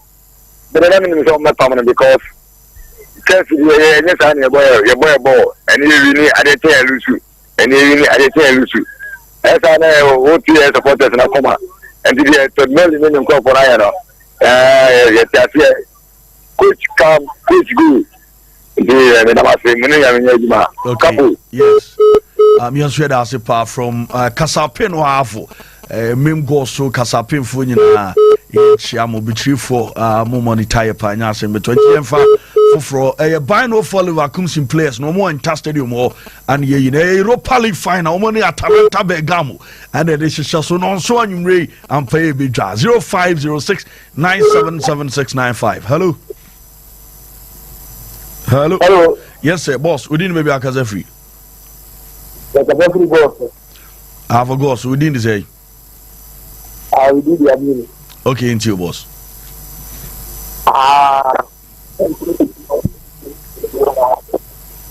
Well, I know Jina Kakani into Galo. Well, I'm saying, line and to me, I'm just what to tow and pa. Crewman, so on a line, so I say, hello, good evening. Hello, Capo. Good evening. Yes, sir, we didn't maybe I can free. I'm going Half for me, half for it, you. Capo, Moazo. It also. Don't go with you. Jamia Dumbocopa. Now, it's a Liverpool, Is a Liverpool, Muguso says, I'm a new coach and his slaughter benchi, or no, I ever, and you may pan on to Manoa start here to Liverpool. You won't buy because you have a hazard here. You renew the shop of the Cotuan. Okay. Okay. You want to ask you. Mejo muso pa okay. Mate wo beti menka why boss we da se eno fufu yemfa for na fam yenko enim 0506977695 Michael or Talaringard or Santasi Madam Mook Michael say bibi aboko de. Hello boss, good evening. We need maybe akase free. Hello, good evening. Yenti we need maybe akase free. Nami Adomboko boss. Oh, so yenti odini baby akaze free. Okay. Mpache kumusu mpache mekaka kwa sports makafa. Yenti. Mpache mpeni information effect kibekon kotoko timu na bobo ya timu maniko yimae. Eric Bekwen on back number boa back number boa na timu nko yimae. I said coach anazo be boas. So no so nobody money na yeta so bi akọ yimae on by zani antene nkatra kotoko so yinya o mo mabu timu kan na mo boa mai. Okay, Muhia Legends. Okay. Yeda see Eric Kwabna Bekwen. It was okay. 0506977695 0506977695. Hello. Well, MJ the big game no so Europa League final Atalanta and the Bayern for vacation. And then you no be shishishishing on song nothing with hello.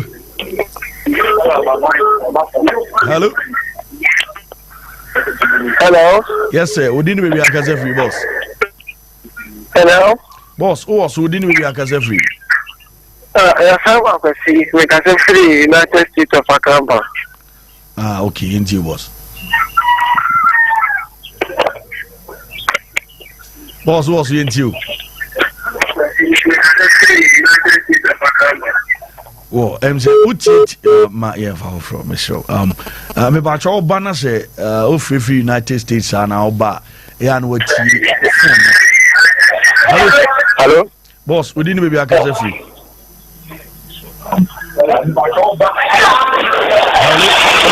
Hello no is no do me ba cho ba and maloa TV no volume no this are cause no dey ya am fabio because eba say ma feedback intimate monk ma me fa hello okay me ba cho ba permission ya na what TV cra volume no man confirm and a radio na we change so man confirm so dey ya ye betem monk. Hello boss, good evening.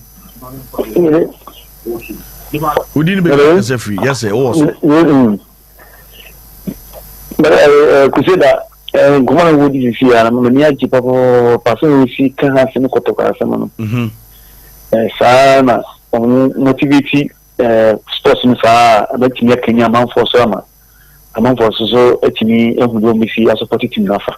Okay. If you feel something man from Amos. Okay, most thank you. Na mi shira ni bi ko ka made bi me follow. Okay. Yeah, that's it. Thank you very much. Most let me say you try and ya pick a call from the 0506977695 05069777. Hello boss, good evening.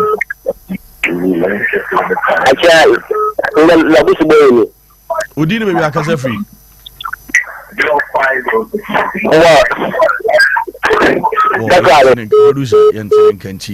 say they didn't know Musana and didn't say you beat him at Trim Como. Hello, good evening. Hello. Yes, sir. Odini baby akase free was yentio. Mo ano so kakra. Oh, ne kasa nso achiri pa am say. Yentini nso na toy no so ama homa na etro kroma de nso to a phone off cry no me ye adum. 0506977695 0506977695. Hello, caller. Good evening. Hello. Good evening, boss. We didn't be back as a free. Good evening, boss. Hello. Yes, sir. Also, we didn't be back as a free. I'm part of 17. Okay, until Chairman. But has seen the one to bread one to mobile now. Winja eye. Now has a full game after the. What would you want winja eye? Oh, okay. Oh, Mati, almost show him ready to Mati. Why? Okay, yeah, that's it. On will be 2 hours for zooming to me more munyai. Na team ready. I say more players no money no. Hello, good evening, boss. We didn't maybe a casa free. Hello. Wow. On team 0506977695. Yeah, sorry. Hello. Hello, good evening. Good evening, boss. We didn't maybe a casa free. Now me adom boko yentio chairman. Hello. Hello. Yes, sir. Also yentio didn't maybe a casa free. Okay, yentio chairman.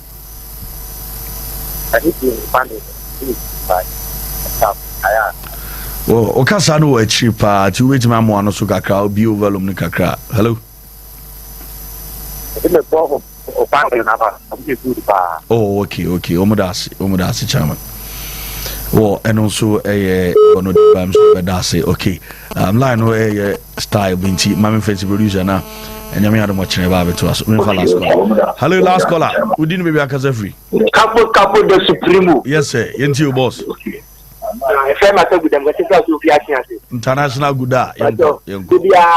Heart ne kotoko match bia officiating sense no bia na mo kan won sem na ref you know catch some ref up on be ginem ref den lie best ref in Ghana no be ginem no be born na mind dia ko kama no mo nya officiating sense why Mati that say also point what watch wadwen ho ye play that see fancy producer na so news ba can news 6 news no ba KW yes on the boss lady omoba na omaba beto so they want a sports crusader and Kaote Big Brother Manchester G8 Hotel and afi Filippo people in Zagi with local news exclusive interviews near the one so they by Otenika live on the show production so you're very tight this evening and on branch FNAD and Tapsoba obo adwuma ne abayano follow akumsu be ginam na bibia kama na so na branch friend dem baba oron so ye adwuma di blay oracle ba etechwe na kwa me camera onon so ebo adwuma na afi brother Andy Amsia and the team ni nyina omo adwuma ama bibia kama me di the Capo the Supremo the shishest man kumo ya sorry so na me adumo channel nsia tidbit ebeto aso yakra